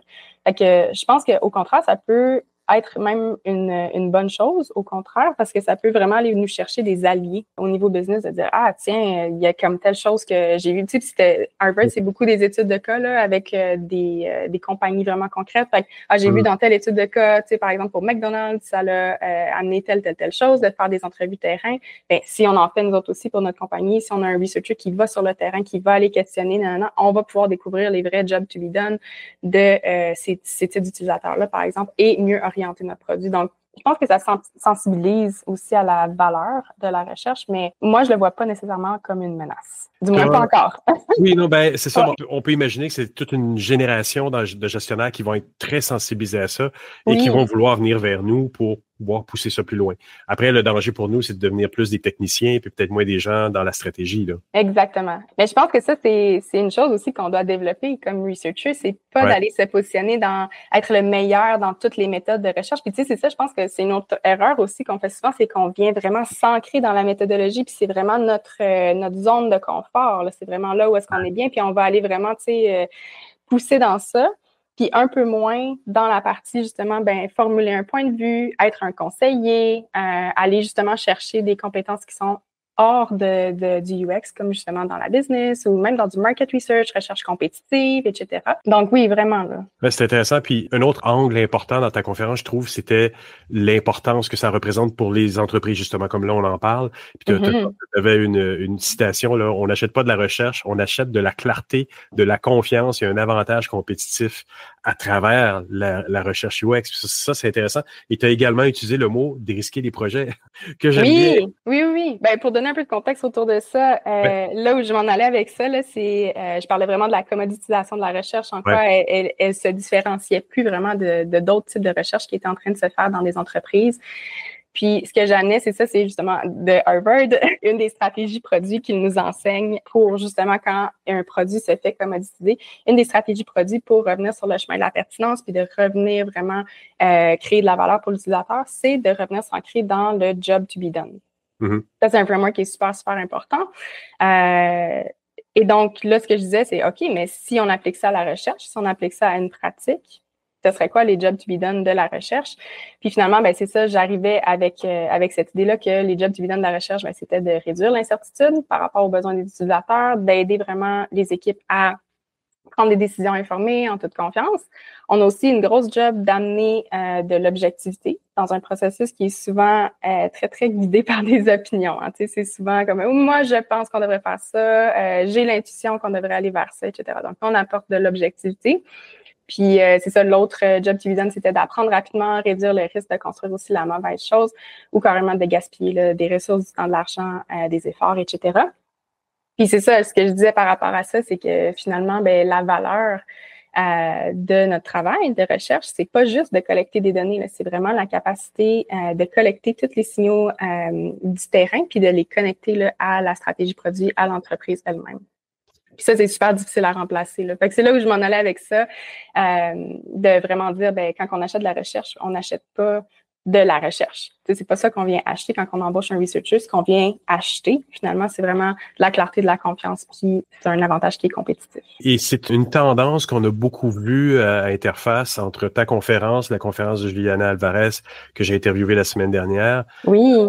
Le côté de devoir se rapprocher de l'aspect business devient un incontournable, c'est faites-le ou mourrez, là, ou parce que on a d'entrée de jeu dans l'entrevue qu'on a fait aujourd'hui, on a parlé de la disparition de la recherche UX. Comme le design UX a tendance à être mis en aval et pas très en stratégie, il faut, puis on voit aussi l'arrivée de l'AI dans le marché, ça nous menace aussi dans une certaine mesure, ça rogne en périphérie de notre métier. Toi, tu as évolué cette vision-là aussi de ton métier en très peu de temps, là. Ça fait pas 20 ans que tu es dans le métier et pourtant, tu en as senti cette importance-là et j'étais à côté de toi quand il y a des gens à la conférence qui sont venus te dire « Wow, c'est un message auquel je réfléchissais, je l'avais en tête, j'avais ce malaise-là en tête dans l'industrie. » Où est-ce que tu penses que ça doit aller là, dans les prochains mois? Quels conseils tu donnerais justement à des jeunes qui sont en UX recherche ou des gens qui sont en UX recherche en général? Qu'est-ce qu'ils doivent faire là, pour s'adapter à ce marché-là puis s'assurer de maintenir cette opportunité-là dans une entreprise et même peut-être la faire grandir? Là? Oui, c'est vraiment un très bon point. Moi, le conseil que je donnerais, c'est justement de sortir de tout notre petit cocon là, UX, là, de se dire, OK, c'est ça. Souvent, les researchers, là, on est très, très, très à cheval là, sur les méthodologies, puis comment est-ce qu'on va organiser la recherche, la collecte de données, puis tout ça. Mais la collecte de données est en train de se faire automatiser, énormément là, par l'intelligence artificielle, par des outils aussi carrément qui le font de plus en plus automatiquement sans être nécessairement de l'intelligence artificielle, mais cette partie-là est en train de pas se faire remplacer, je dirais pas remplacer, mais est en train de se faire automatiser beaucoup plus. Ouais, beaucoup. Mais c'est ça quand on parle, en tout cas moi du moins quand je parle à des jeunes researchers, ils sont toujours comme, ben là, quelle méthode est-ce que je devrais connaître? Ah, je connais pas telle méthode, est-ce que tu as des ressources sur ça? Mais tu sais, d'aller s'ancrer dans les méthodes, c'est pas toujours la partie la plus sécuritaire, je dirais, particulièrement au moment où on vit. Moi, ce que je dirais, le conseil, c'est vraiment au contraire, aller cultiver un point de vue, aller cultiver vraiment une vision, aller cultiver ce rôle-là carrément de conseiller, stratégie, business, puis d'aller vraiment poser des questions, d'être vraiment l'allié là, de ton PM, de ton product manager, de ton directeur. Ça va faire une énorme différence, puis ça va nous amener beaucoup plus loin là, dans notre pratique que de rester dans la collecte de données, dans les méthodologies, puis de rester dans ce petit cocon UX-là. Puis c'est ça, de voir aussi comment est-ce qu'on parle de notre métier, changer notre langage, justement, éviter de parler un jargon qui est en UX, revoir aussi nos livrables de recherche. C'est souvent les livrables de recherche qui sont des grands PDF, là, des grands PowerPoint de 60 pages, bien ça non plus, ça ne fonctionne pas. Donc, aller vraiment revoir toutes ces choses-là, je pense que ça serait vraiment le conseil à donner. De très bons conseils. Marianne, j'aimerais te remercier beaucoup pour cette belle entrevue aujourd'hui. Merci mille fois, Jean-François.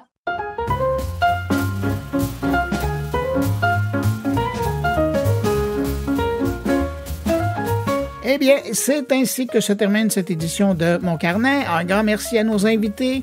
Un grand merci aussi à mes collègues Jérôme Colombin, Catherine Dupont-Gagnon, Muriel Edjo, Thierry Weber, Stéphane Récoul et Jean-François Poulain pour leur précieuse contribution cette semaine. Et puis surtout, merci à vous d'avoir été là jusqu'au bout. Toujours un plaisir de passer ce bout de journée avec vous. On se retrouve vendredi prochain pour une nouvelle édition de Mon Carnet qui vous parviendra de Paris dans le cadre du Grand Salon Vivatech. Ou sinon, je vous retrouve dès lundi si vous êtes au rendez-vous pour 120 secondes de tech. Portez-vous bien. À très bientôt.